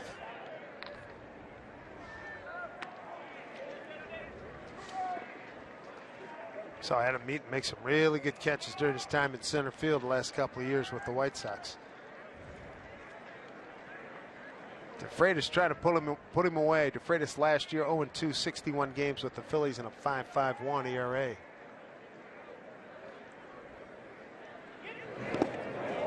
Block again by Iannetta.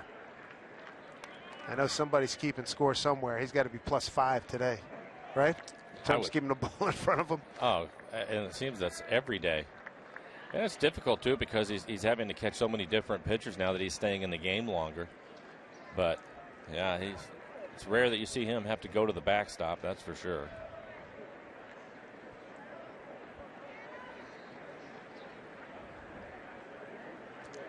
Here's a 1-2 pitch. Dirt again. 2-2. Say one thing, if you're a pitcher in the bullpen, pitcher in the dugout, pitcher watching on tape, it's a lot of confidence knowing you can throw that thing, bury it down there. You want to be wild low as opposed to high, and this guy's going to take care of it. Especially when you have runners on base, you still have to be able to make your pitches, and we talked about it earlier. A number of them, especially off speed pitches, they're going to try to throw them in the dirt to get you to chase it. 2-2. Full count. Missed with the breaking ball. Eaton represents the go-ahead run here. Top of the 7th. Austin Jackson, a former Mariner, on deck.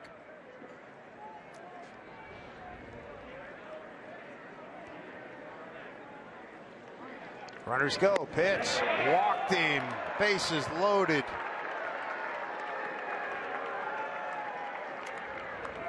So he got an out, a base hit, an out, a walk and a walk, and they're loaded up. Mel Stottlemyre making a trip out to the mound.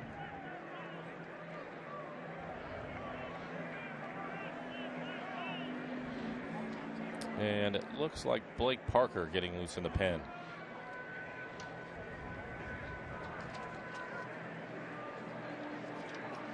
Ten seconds to go, and the home plate umpire making a trip out to the mound.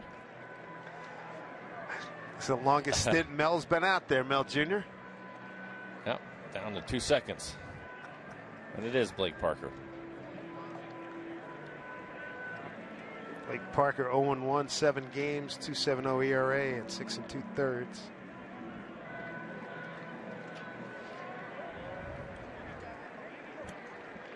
Freitas trying to get himself out of a big-time jam. 2-0 lead for the Mariners. Austin Jackson, 2 ground outs, a third, and a line out to short. He's 0 for 3.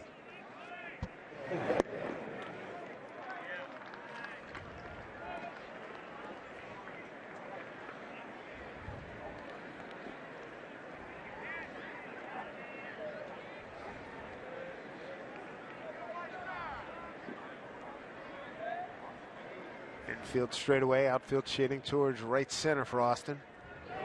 Breaking ball, woo, just getting out of the way is Saladino.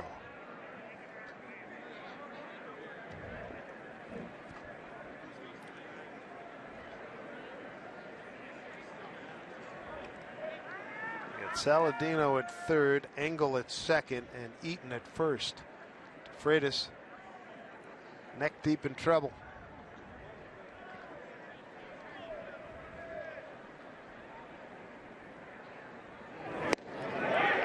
That one by Jackson, 1 and 2.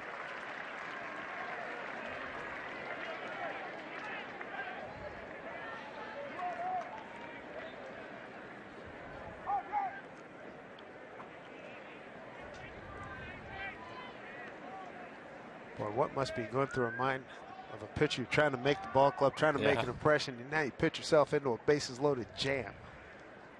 Here's the 1-2. Breaking ball hit a long way, and it ain't coming back. Grand slam, Austin Jackson. He hung one, and it got banged out of here.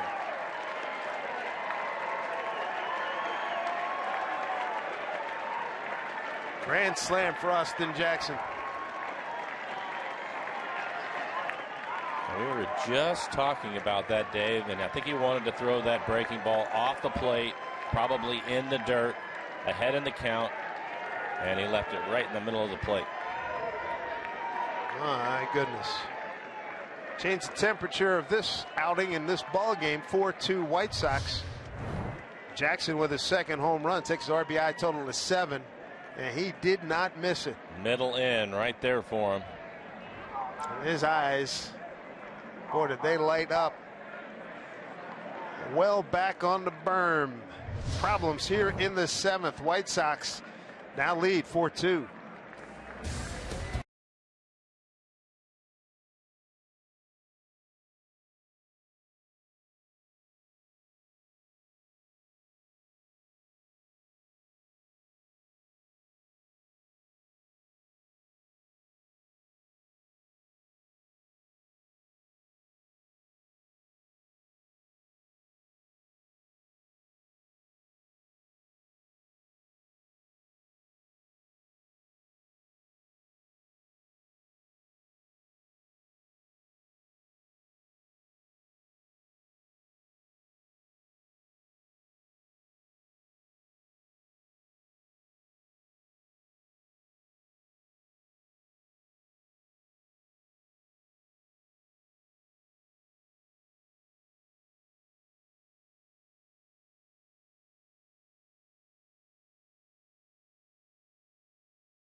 Sports being brought to you by Delta Airlines. Keep climbing.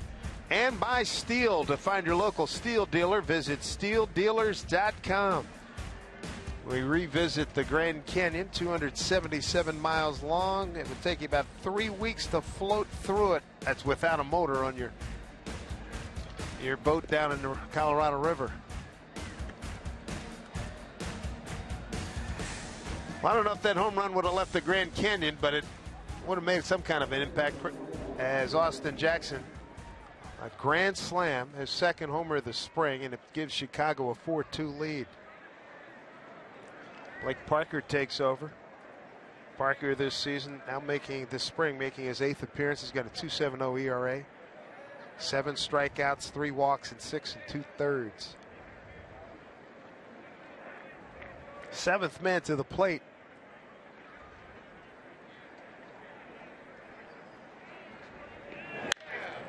It's a high fly ball off the bat of Jerry Sands. It's out of play.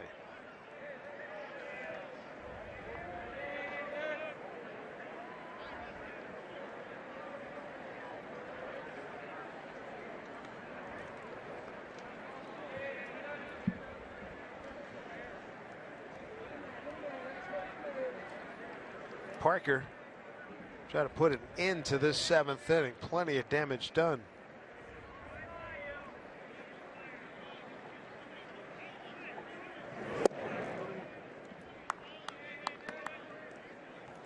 One on one in the count.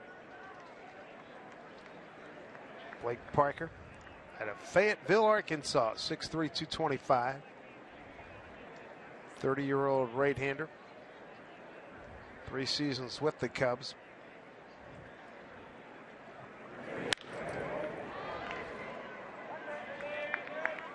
Minimal time with the Cubs, 7 games in 2012, 49 games in 13, and 18 games in Chicago. He's bounced around their system since 2007. He's pitched well this spring. Fastball around 90 miles an hour, but he'll move it around. Pretty good breaking ball that he has shown.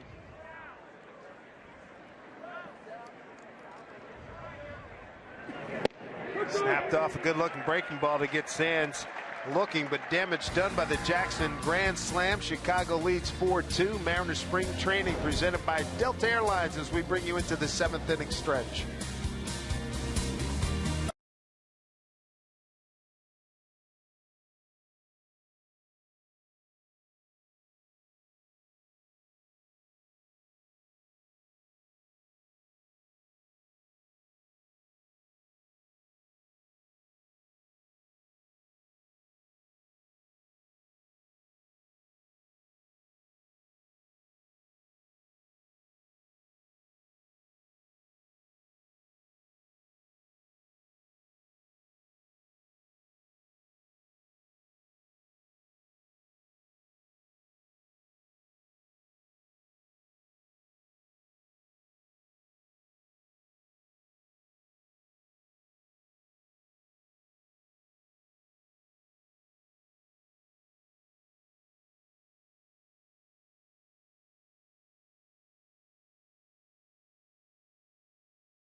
Baseball is live with the MLB.com at-bat app.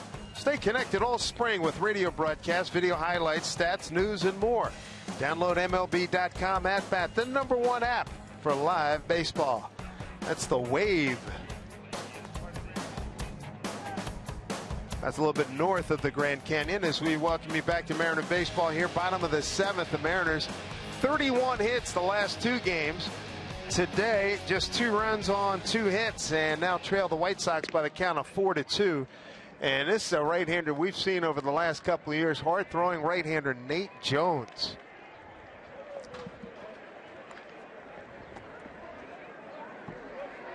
Remember, he came in the game a couple of years ago, Mike, and said, wow, yes, who's this guy? A unique delivery, too, but he'll rush it up there. He'll be 95 to 98 miles an hour. Pretty good breaking ball, too. Out of Butler, Kentucky. 2-2 last year, 3.32 ERA with the White Sox in 19 games. Stephan Romero, who swung a hot bat this spring, is going to lead it off. 96 miles an hour of strike 1. See him when he takes his arm back. He has a little bit of a hesitation before he delivers the pitch. The way he extends that arm, does that help you a little bit as a batter in terms of picking it up a little bit easier? Or is it because of the rhythm is so funky that it makes it... That would bother me. Right? I mean, because you got the body coming. Yeah. So you start to take your stride because you're assuming that the baseball's on its way, and there's a hesitation in there. But at 96 miles an hour, you better get that foot down on time. Quick one out. Last three Mariner hitters have been struck out. Here's Chris Iannetta.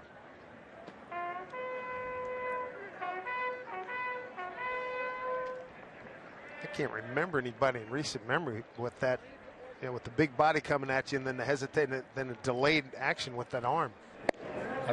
I've seen a few pitchers do that, but not throw the baseball at 96 miles an hour. That is a separator. Yeah. Iannetta, ground out to short, fly to right. Just outside, 1-1. Good performance by Felix Hernandez. One of the big stories here for the Mariners today.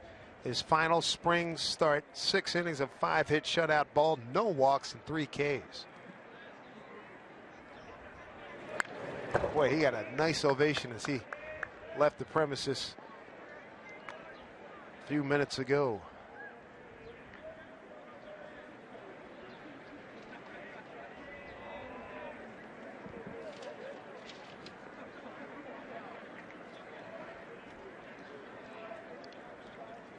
Ball, 2 strikes.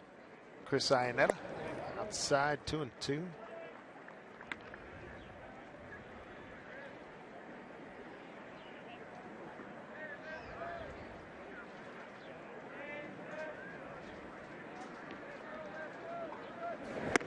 In tight. Full count.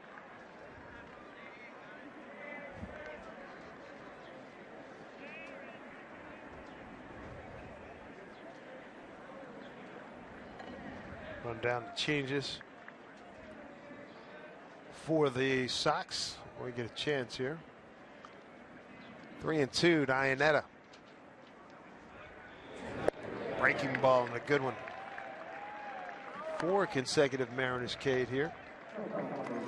Not really fair on a 3-2 count for him to throw this breaking ball when you know he has 97 miles an hour.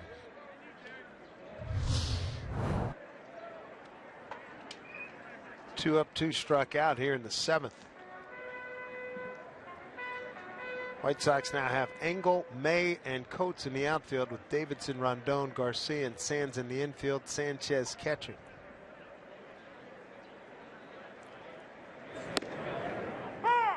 Fastball to Sardinus. He's lined out to center and struck out 0 for 2.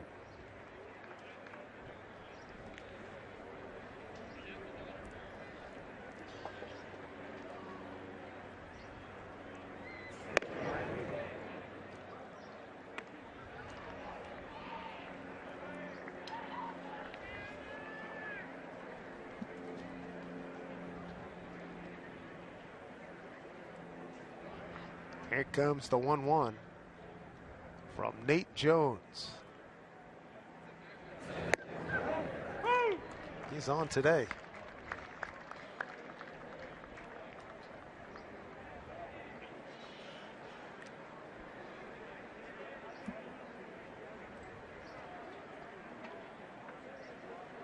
Trying to get something started here with 2 outs. 1-2. Struck him out.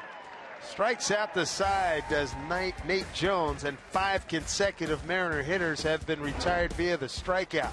Mariner spring training presented by Delta Airlines.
Presented by Delta Airlines. An Austin Jackson grand slam in the 7th gave the Sox a 4-2 lead there in Peoria. As we continue with spring training baseball from Arizona. And, you know, former Mariner Alex Rodriguez made headlines earlier this week, Bill, when he announced that he would likely retire after the 2017 season. So 2 more years potentially for A-Rod. What was your reaction to that news? It really didn't strike me as a surprise. I mean, that'll be the end of his contract. He'll be 41 years old. I mean, he certainly has amassed some astounding numbers, 687 home runs, over 3,000 hits. But you know, diminished and tarnished by steroid use allegations and obviously admittance. I think he did a lot to regain some of his image over this past year. It was a great year after being out for a year, and he's trying to you know, position himself for the rest of his life. But I'm not surprised, really, honestly. He's had a full career, and he's made a lot of money. He has done a lot in his career. And Mike Blowers, we heard Bill mention that number, 687 home runs. He is 75 away from Barry Bonds. How much of a draw do you think that is for A-Rod? I don't know that he's going to get there. Look, I think the other thing, too, when you talk about him announcing that he's going to be done after 2017 is he's had a lot of injuries he's had to deal with, too. So you watch him now, even when he tries to run, it still doesn't look natural. And because of all the injuries. And so I wasn't surprised to hear it. And he did bounce back last year. He had a good year last year. Being a DH will probably help him over the next couple of years to stay healthier. But I think, especially in today's game with the way the pitching is, another 75 home runs, that's going to be a tough number to get to. Well, and when you mentioned that strong year last year, Dave Sims, what did you notice, though, difference beginning of the season to the end of the season? Because those numbers were not consistent as he hit September. Well, yeah, you can't be surprised that he faded maybe in the second half, but I thought it was a fine, you know, testament to his work ethic to come up with the amount of numbers he put up last year. And the other thing, too, he loves the game. I only had a couple of conversations with him last year, but he was thrilled to be back. He was thrilled to be watching Robbie Cano, who he treats like a little brother. And he just loves being around it. And if you watch the postseason, he may have been the star analyst of all the ex-players on the Fox broadcast in the postseason. His ability to break down the game. I know, you know, a lot of people still harbor hard feelings towards him in Seattle. But you talk to people about Alex's baseball acumen, and it's way high up on the scale, to be sure. Aoki makes that final catch, a 1-2-3 inning in the 8th inning. We continue along here from Peoria. White Sox lead it by 2. Mariners spring training presented by Delta Airlines.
Start here. Felix, a fine performance in his final outing this spring as he gets ready for the season opener.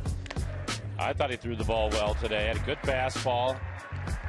at least command of it. His velocity was down just a little bit, but overall I thought he threw the ball well, had a good changeup, liked his curveball again, and more importantly, he was able to go 6 innings, and he is a lot closer starting this season now. Looked healthy. That took a few plays off the mound, but no problem there. Kings Court, Arizona version, on hand here today. Big crowd, more than 10,000. As we look at Jacob Turner, takes over on the mound for the White Sox. First hitter's Leonys Martin.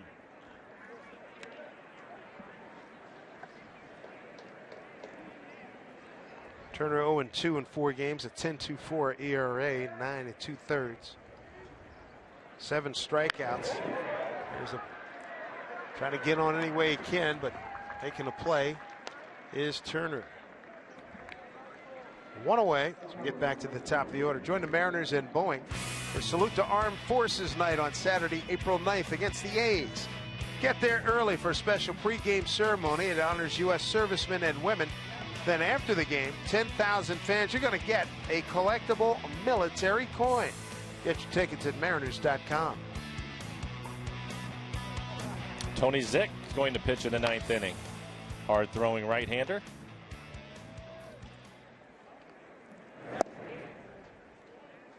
Aoki is 1 for 3 with a run scored. Got one of the 2 Mariner hits. The other one belongs to Franklin Gutierrez.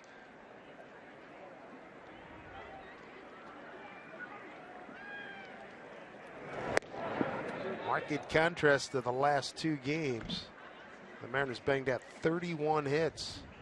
They scored 22 runs on 31 hits. Combined numbers of the Wednesday-Thursday tilts. Lost here at home to the Athletics and went at Colorado yesterday.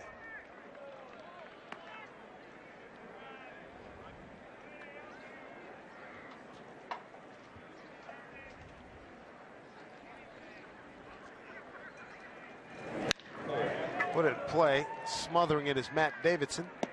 Throws over to Jerry Sands. 2 away.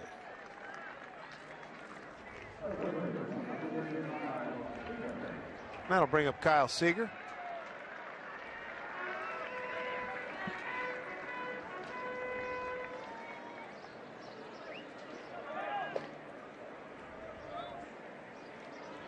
Seager today struck out, reached on a wild pitch. That was the first inning. Struck out in the 3rd, lined out to left.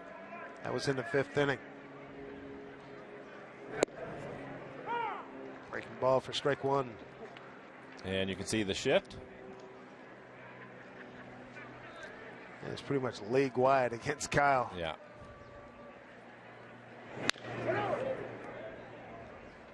Foul ball.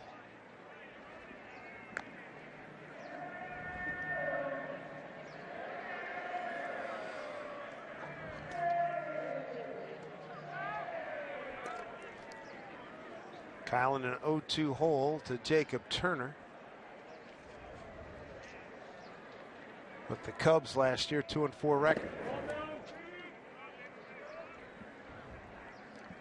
Prior to that, Turner had been in Miami, make that Detroit in 11 and 12, then traded to Miami later on that season. Spent parts of the 13 and 14 seasons with the Marlins. Big kid at 6'5", 215. Just 24 years old. Strike 3 called. Fastball painted. The inning's over for the Mariners. To the 9th inning we go. Austin Jackson's grand slam, the difference. That was in the 7th inning. Mariners spring training presented by Delta Airlines.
taking in some Mariners baseball Cactus League action. Mariners spring training presented by Delta Airlines. The Mariners trail 4-2, top of the ninth against the White Sox. Jen Mueller and Bill Kruger here. And Bill, I think it's time to look ahead to tomorrow. We're not done with today's game yet, but we're thinking about Wade Miley, who will make his 4th start of the spring tomorrow. Have we seen enough of him to know just how he's going to fit into this rotation? Well, I think as fans, we haven't seen a ton of him yet. He's only had 3 appearances in spring training. You have to be a baseball fan to know a little bit more about him. He's pitched out of this market, obviously, but he's important. He's a strike thrower. He works quick, maybe the quickest in the league. But the big thing is you look at the Mariner pitching, Charlie Furbush on the shelf, a real toss-up between James Paxton and Carnes for the 5th spot. So having left-handed pitching on the staff is very important. He obviously is a guy that can be a workhorse, hopefully pitch 200 innings, and I think that's maybe a tall order for the bottom of the pitching staff. You know what Iwakuma and Felix can do. So he's very important, and I think with a better place to pitch and a better defense, he'll have more success this year. And you mentioned that quick tempo there. Yeah. How does that impact hitters? Well, I think it does have a little bit of effect on hitters. I wouldn't be the one to comment on that. Probably that would be for Mike. He understands timing and getting your act together when you get in the box, but certainly on defense. He helps defense, and I think every pitcher could learn watching Wade Miley pitch, and maybe it'll have an effect on the staff, and everybody will work a little quicker. And we like those quick games, especially when the Mariners are ahead of those on those games, Dave Sims and Mike Blowers. We haven't had enough of those lately, those quick games, I mean. Such is life in spring training. Yeah. Yes, indeed. 2 games the other day, totaled about 7 hours over 21-hour period. As Rondon looks at a strike 1 and 2 from Tony Zick. I think this is the first game that I've seen this spring where all the starters are going the whole 9 innings except for Franklin Gutierrez, and he'd been under the weather. We weren't sure if he was even going to play, so he had a couple of at-bats and left, but everybody else still in the game. Rondon leading off. He's batting in the 7 hole.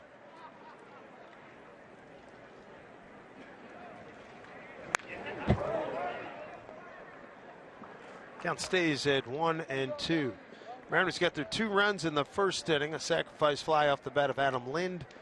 Kyle Seager scored on an error by the shortstop Tyler Saladino. Stayed that way 2-0 until the top of the 7th. And Justin DeFreitas got into all kinds of trouble. Look out. Boy, that got in the crowd in a hurry. DeFreitas came in. He came on in relief of Felix. Got an out.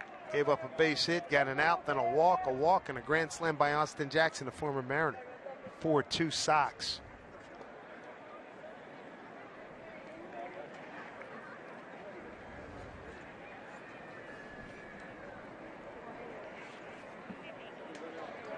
We'll be with you tomorrow afternoon on TV at 1:10 first pitch, and then again on Monday against Kansas City. Tomorrow's game against the Dodgers.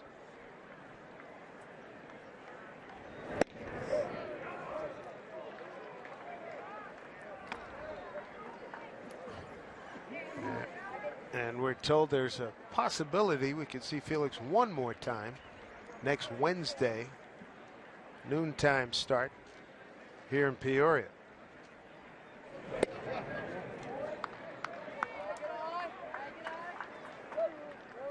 Three and 2 to Carlos Rondon, leading off against Tony Zick. We've talked about Tony and his fastball, his velocity, 95 to 97, a good breaking ball. Unusual for somebody that throws as hard as he does to command the strike zone. You look at his overall numbers, 11 strikeouts, just 1 walk this spring. Adam Lind takes it himself. 1 out here in the top of the 9th.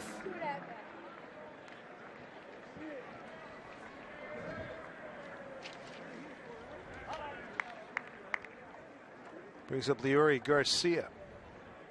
Face Tony Zick. Tony got everybody's attention late in the season last year. Garcia hitting just 172 in 16 games, a homer and a run batted in.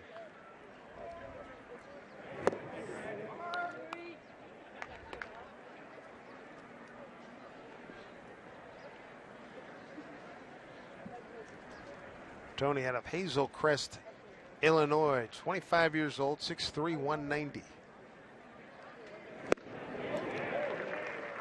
Got some movement on that pitch, 1-1.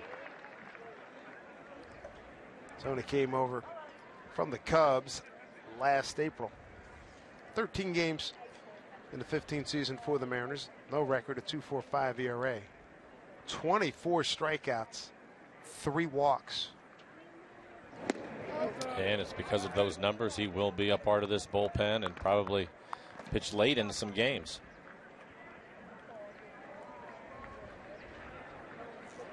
And as it stands right now, he's a lock. Peralta's a lock, and Cishek have those last 3 spots. Benoit. And Benoit, it's 4. I would say Nuno. 5, so basically 2 spots left. Yeah. Especially with Charlie Furbush. He's not going to break camp with the team.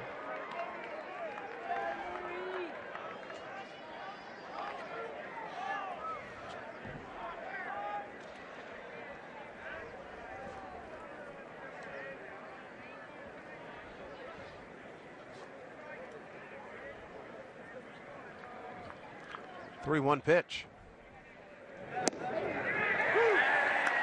There's a strike. Chris Siegel, home plate umpire, hearing it from the fans. It was the pitch before. Yes, sir. And it looked as if it was right there, and he did not call it a strike. Tony wasn't happy. Chris Iannetta held it there for a while, too. 3-2 pitch. Breaking ball, chop foul.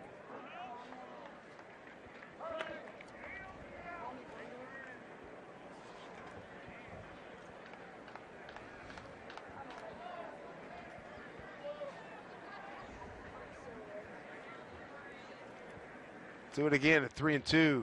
Struck him out. 2 down.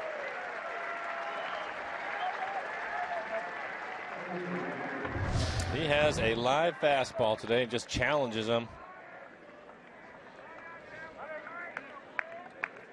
You mentioned it, Dave. Pretty good movement on his fastball today. That ball running away from the left-handed hitter.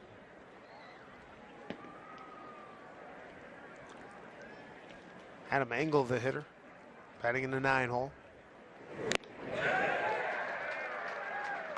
He's feeling it now. Air it out, big man.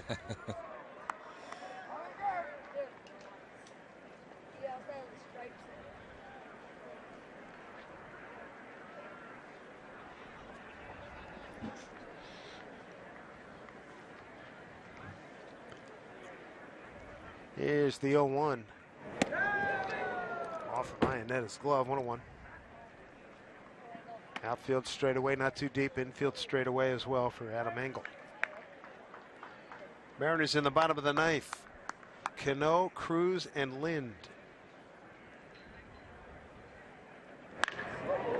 Turning on that one.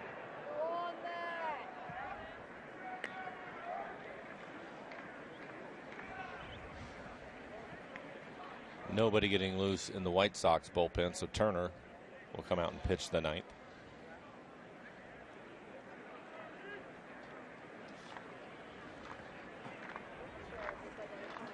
Ball and 2 strikes, 2 outs, nobody on. Got him in chase. Fine inning by Tony Zick. 2 strikeouts, goes 1-2-3 tonight. Mariners have the big boys coming up. Cano, Cruz, Lind down 4-2. Mariners spring training presented by Delta Airlines.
Mariners as they trail 4-2 against the White Sox, bottom of the 9th inning in Peoria. Welcome back to the Ford Sports Desk. I'm Jen Mueller. Join us for Sounders FC All Access only on Root Sports.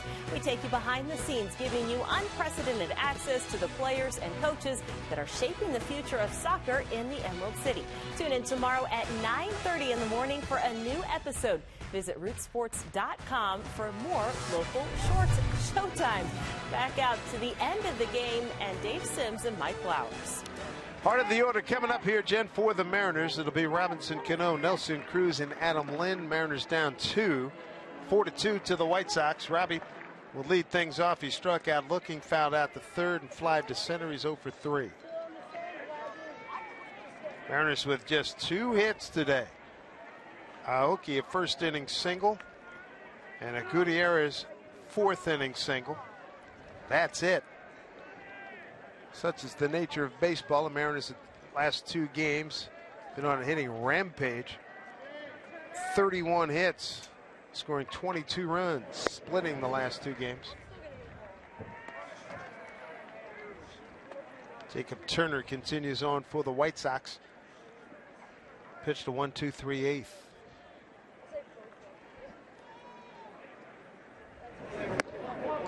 2-0. With all the regulars staying in this game today, I wonder how many of them will play tomorrow. Few.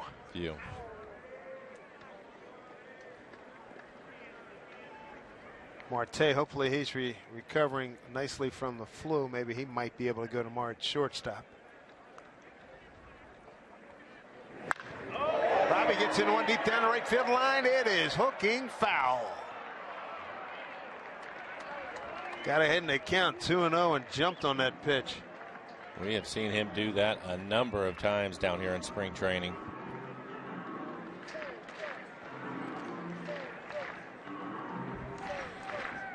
Tough to get that inside fastball by him. Mm-hmm.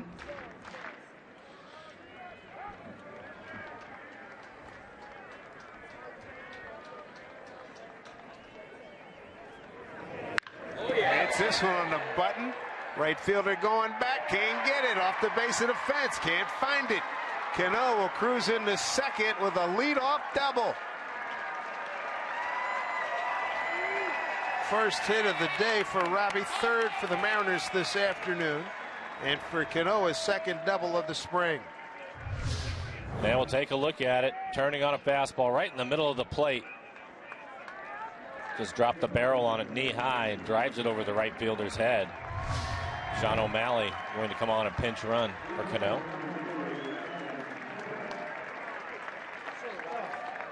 Well, he jumped all over Jacob Turner.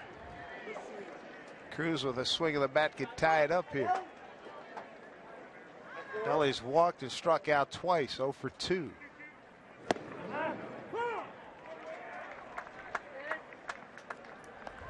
Strike 1 to Nelson.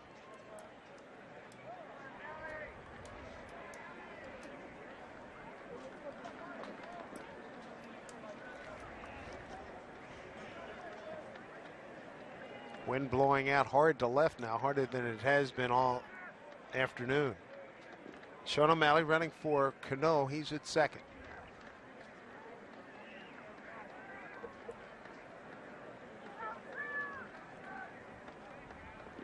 Here's the 0-1.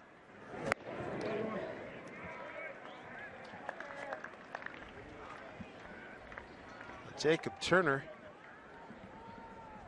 facing one of the premier sluggers in the game right now with a two-run lead.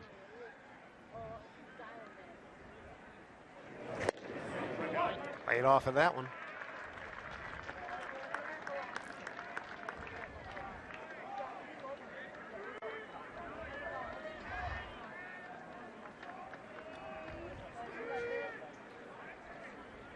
Outfield straight away and deep.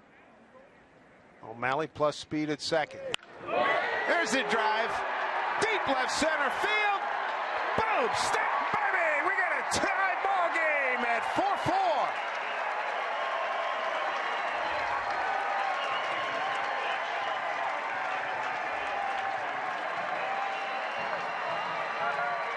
And it looked like a 2-1 breaking ball right in the middle of the plate.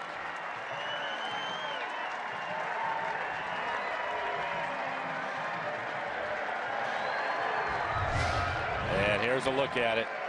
Trying to go off the outside corner. It's a changeup. You can see it run right to the barrel of the bat.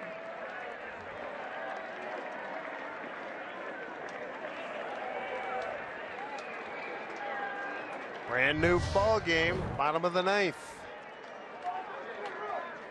Third home run for Cruz. RBI 6 and 7. Way inside to Adam Lind. Lind to sacrifice fly in the first inning, a ground out and a strikeout.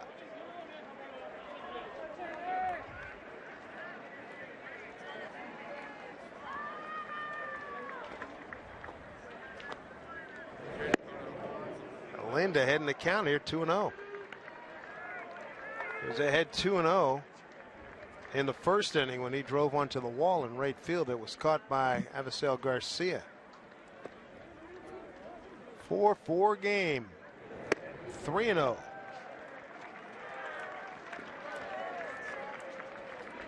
I'm sure he has the green light if he wants to swing at this fastball. Stephen Romero waiting on deck.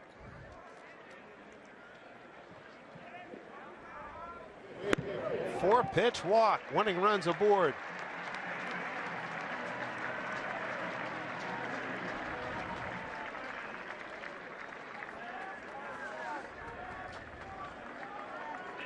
Braden Bishop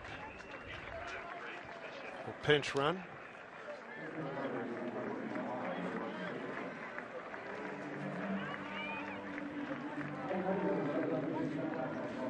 Oh, we're talking about Stephen Romero. Outstanding spring he's had. We can put a nice chance to put a capper on this game here.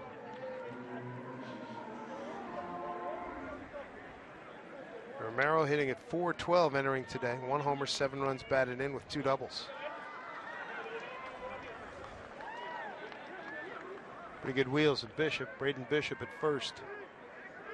Nobody getting loose in the White Sox bullpen. Romero's previous at bat struck out on 3 pitches. Nate Jones got him leading off the 7th inning.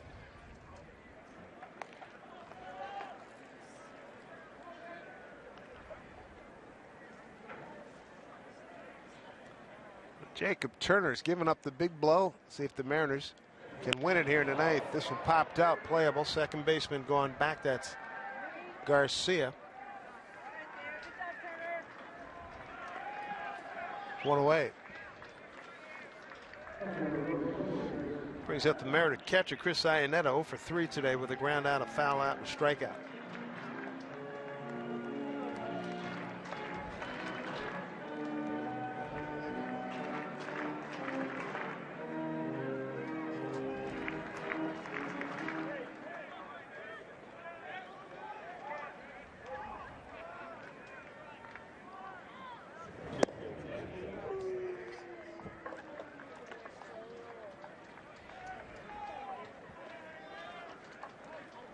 There is some action in the Mariner.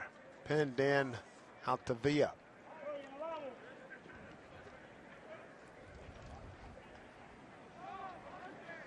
.1-0 here to Iannetta. Back with the dive safely as Bishop.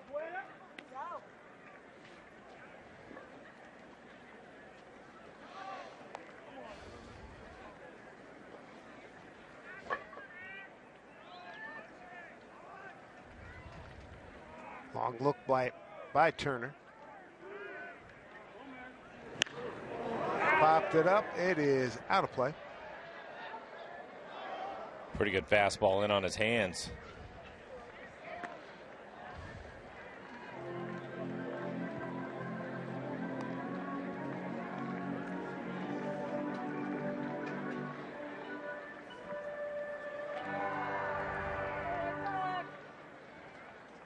Boy, did Nelson Cruz jump on that mistake. 2-run homer to tie it here in the ninth. Iannetta to the gap in deep left center field, but it's going to be tracked down out there by Adam Engel. 2 outs. I think he just missed it right off the end of the bat. Here's Luis Sardinas with 2 outs, 2 runs in, game-winning run at first base.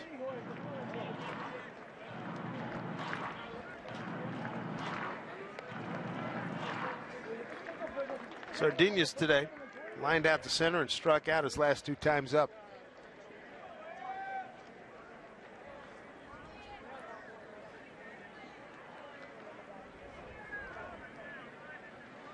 First pitch.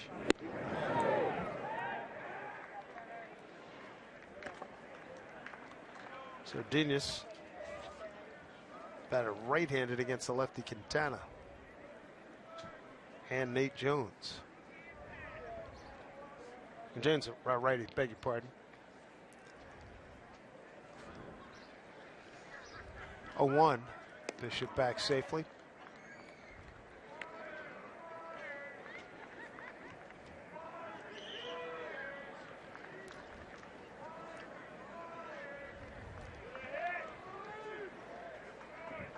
Turner taking a lot of time here. 0-1. Sardinas.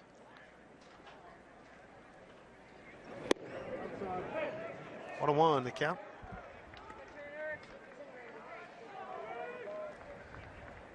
Only meeting with the Sox this spring. Mariners go to Chicago August 25 through the 28th. The Sox come to Seattle July 18 through 20.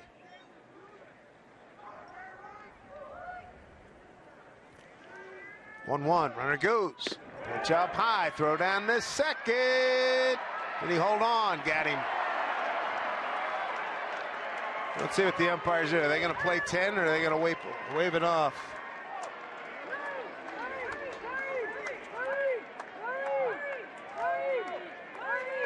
No indication. Looks like they're going to go 10. I think so. We'll take a break. Come right back. Mariners spring training.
Back to the first inning. Aoki with a base hit to start things off for the Mariners. Seager gets on a strikeout wild pitch. And that's Aoki. That's Seager getting down to second base. Aoki moved over. He had taken second on a balk. The bases got loaded and Lynn charged one up, but not quite enough. Garcia makes the catch, and it was an adventure. He'd be the first to tell you. Scores a run. Aoki with a 1-0 lead. Then what should have been the third out of the inning, Goody ground ball to the shortstop, and Saladino boots it and allows Seager to score. So the Mariners carry a 2-0 lead. They took that all the way to the 7th inning. Then Austin Jackson, bases loaded, 1-2 pitch. DeFreitas hung one, and Jackson put it on the berm. Grand slam for a 4-2 lead. Then in the 9th, Cano leads off with the double and then a hanger again, and this one gets put up on the berm by Nelson Cruz. His 3rd homer of the spring. 2-run shot ties it at 4-4 as we go to the top of the 10th inning.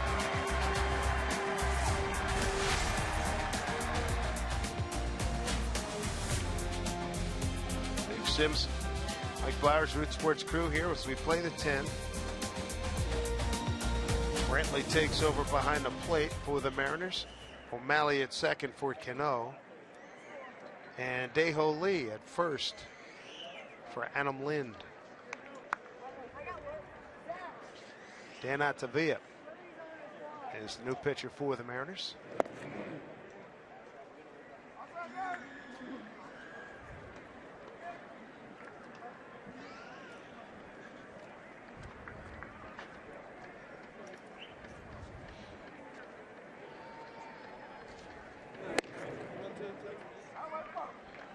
Top of the order here for the White Sox. Hector Sanchez is the hitter.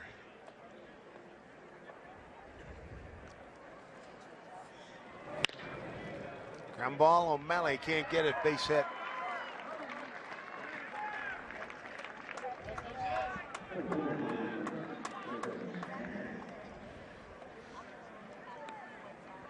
Brantley now doing the catching. Lee at first. O'Malley out at second. Sardina's still at short. Seager at third. So a few changes on the infield. Hitter's going to be Jacob May.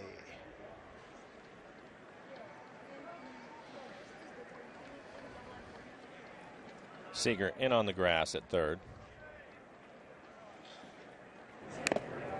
One attempt goes foul.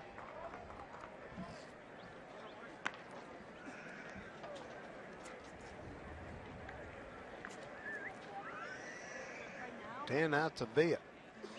That'll be Keysport, Pennsylvania, Pittsburgh suburbs. 23 years old. 5th round pick in the 2014 draft.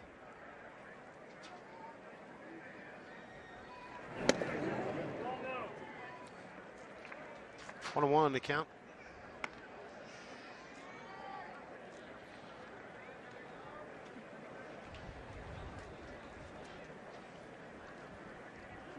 Rob Brantley doing the catching.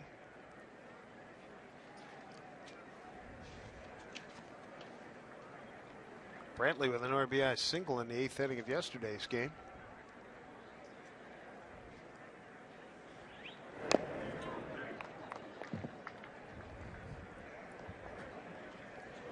Kind of moved that runner over.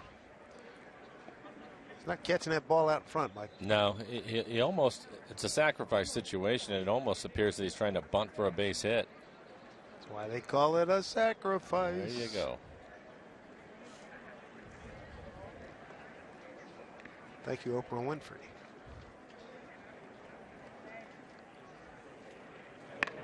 Got it down this time.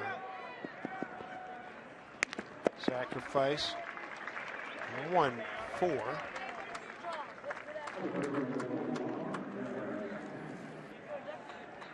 Runner to second. They'll bring up Jerry Sands. Struck out his first time. That was back in the 7th.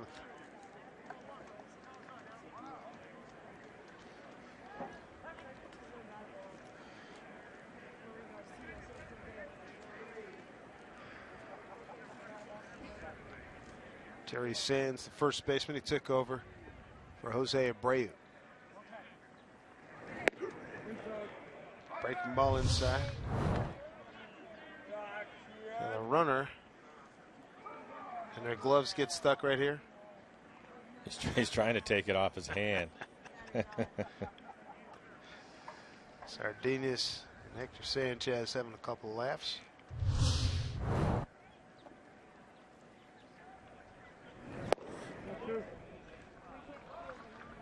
Two and 0.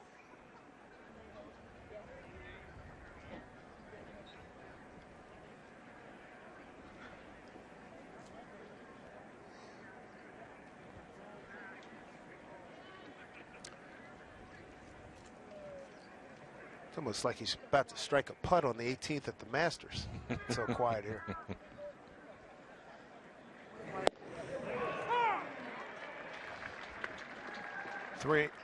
Two and one, beg your pardon, 2 and 1.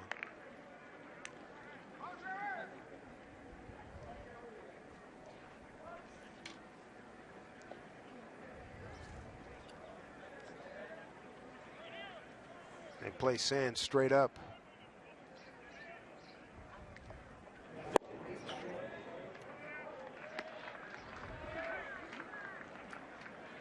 Pavia. Bakersfield, 6-12 record last year, 4.07 ERA, 28 starts, 1 complete game, pitched 1 shutout. Big strikeout guy, 134 Ks in 148 innings. Good fastball, low 90s. Yeah. Hard breaking ball. He loses Sands. First and second. I'll bring up Matt Davidson. Let's see if he can get a double play ball.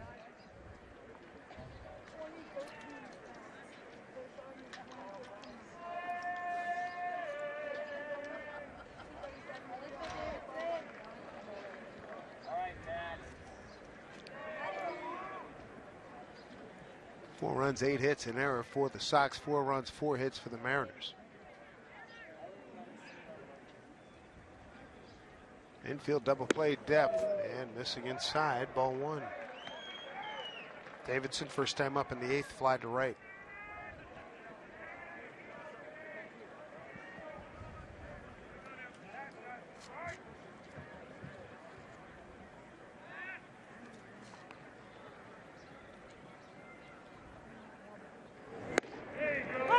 Back to the strike, 1-1.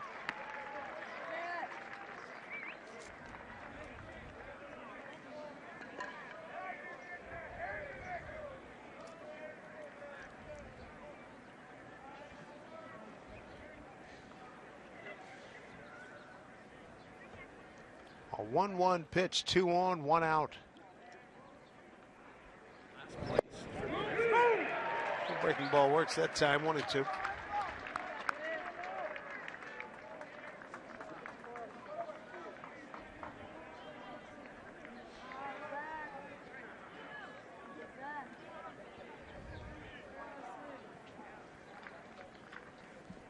Ball and 2 strikes. He likes that pitch. Like to throw it for more strikes. 2-2. He's having a tough time getting it away from the right-handed hitters.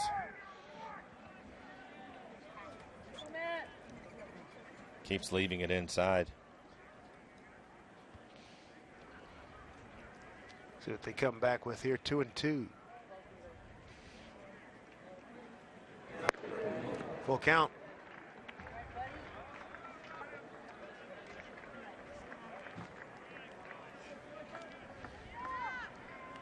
Pete Harnish, Al Stottlemyre Jr., Scott Service, Tim Bogart left to right.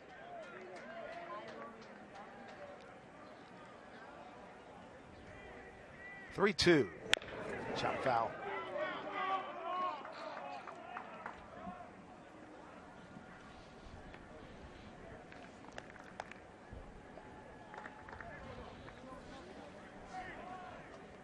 Join you again tomorrow, 1:10. Dodgers in town. We'll be on TV here tomorrow, and then again on Monday against the world champion Kansas City Royals.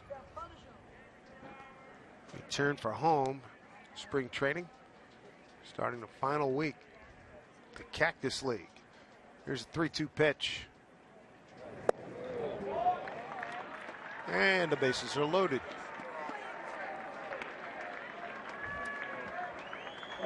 And Mel Stottlemyre out to the mound.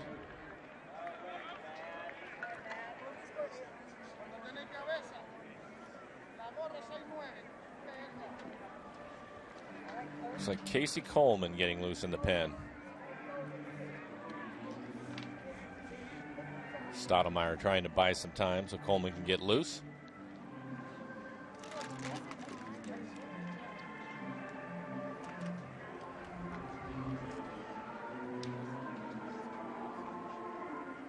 The last guy in the pitcher's list on the game sheet, you come in, extra frames, you want to impress.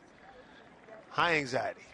Well, and you said it too. He was an A-ball last year, so not quite used to this.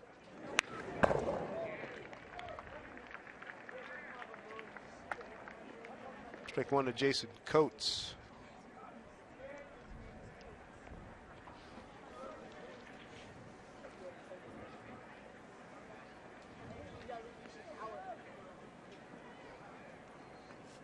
Oh, 1 count.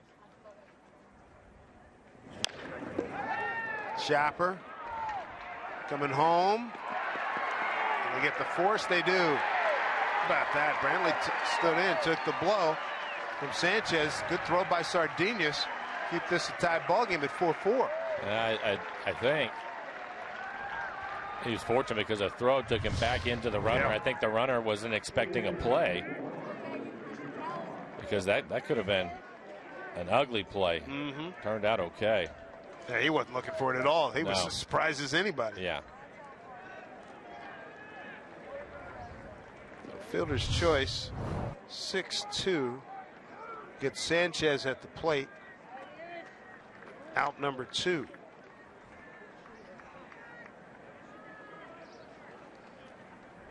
Here's Ishikawa.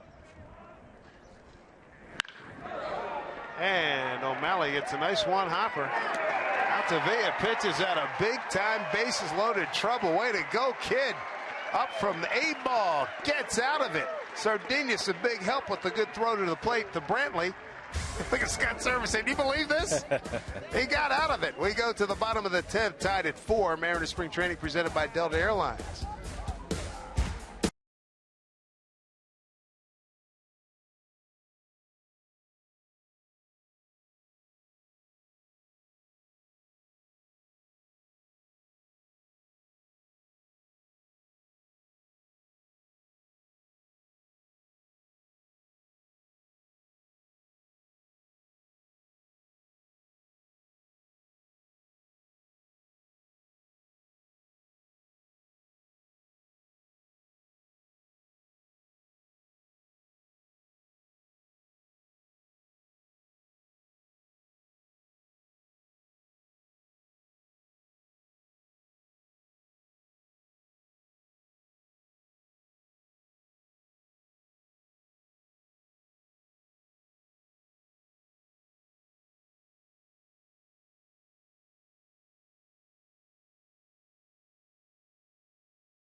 Peoria all tied up at 4 apiece. Bottom of the 10th inning. Mariners spring training presented by Delta Airlines. And as we're just about to finish up today's game, how about if we look ahead to tomorrow? And it is a pair of lefties on the mound. Wade Miley throwing for the Mariners, Scott Kazmir for the Dodgers. Both will be making the 4th starts of their spring trainings. First pitch at 1:10.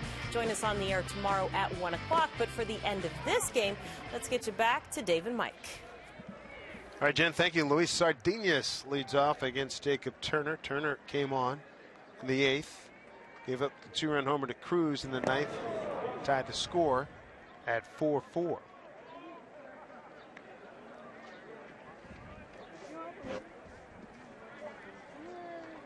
Sardinas was at the plate, 2 outs, runner at first when Braden Bishop was thrown out, trying to get into the scoring position. That was for out number 3.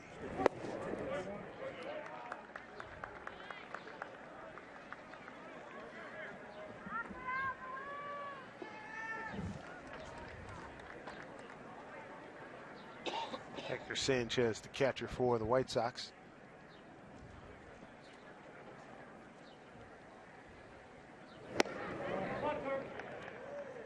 Two and two.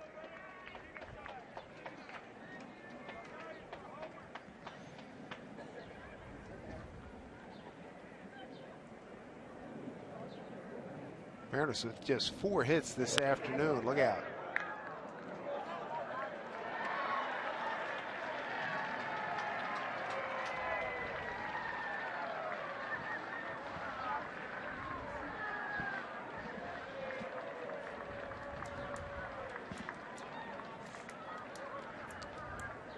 Two and two to Sardinas. Breaking ball, hit foul. Sardinas followed by Leonys Martin.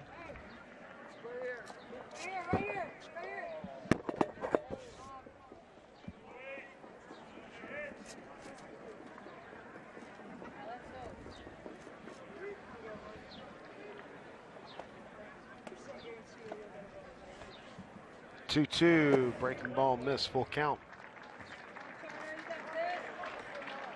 Like to see him get on first base. Sardinas has good speed. Talked about the Mariners running this spring. Maybe he can get himself into scoring position. Martin waiting on deck.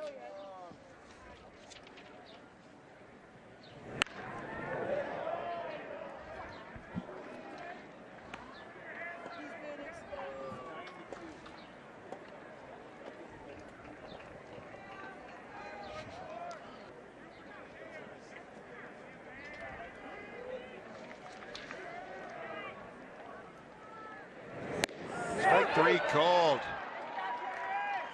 Jacob Turner.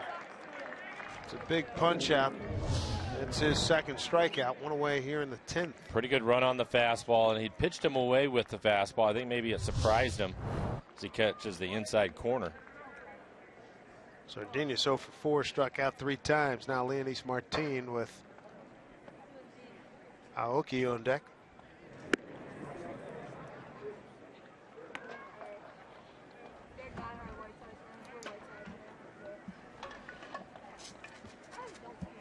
Sardinas make that Martin 0 for 3.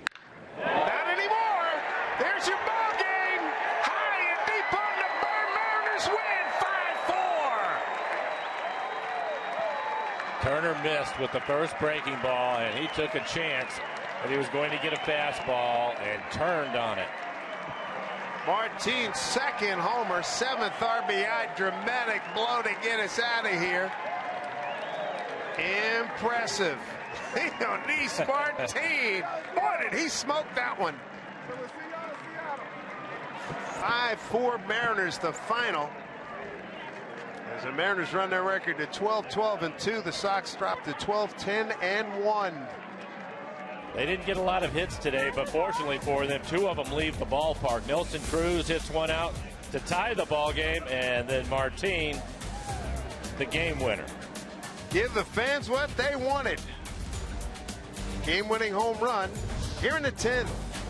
And you take a look at it, see where this fastball is, right in the middle of the plate, and he didn't miss it. 9,527 on hand. Time of game 3 hours and 6 minutes. We're back with you tomorrow on TV right here on Root Sports. Mariners will take on the Dodgers. Scott Kazmir for LA, Wade Miley for the Mariners. For Jen Mueller, Bill Kruger, Mike Flowers, and our entire Root Sports crew, I'm Dave Sims. Thanks for joining us, everybody. So long from Peoria.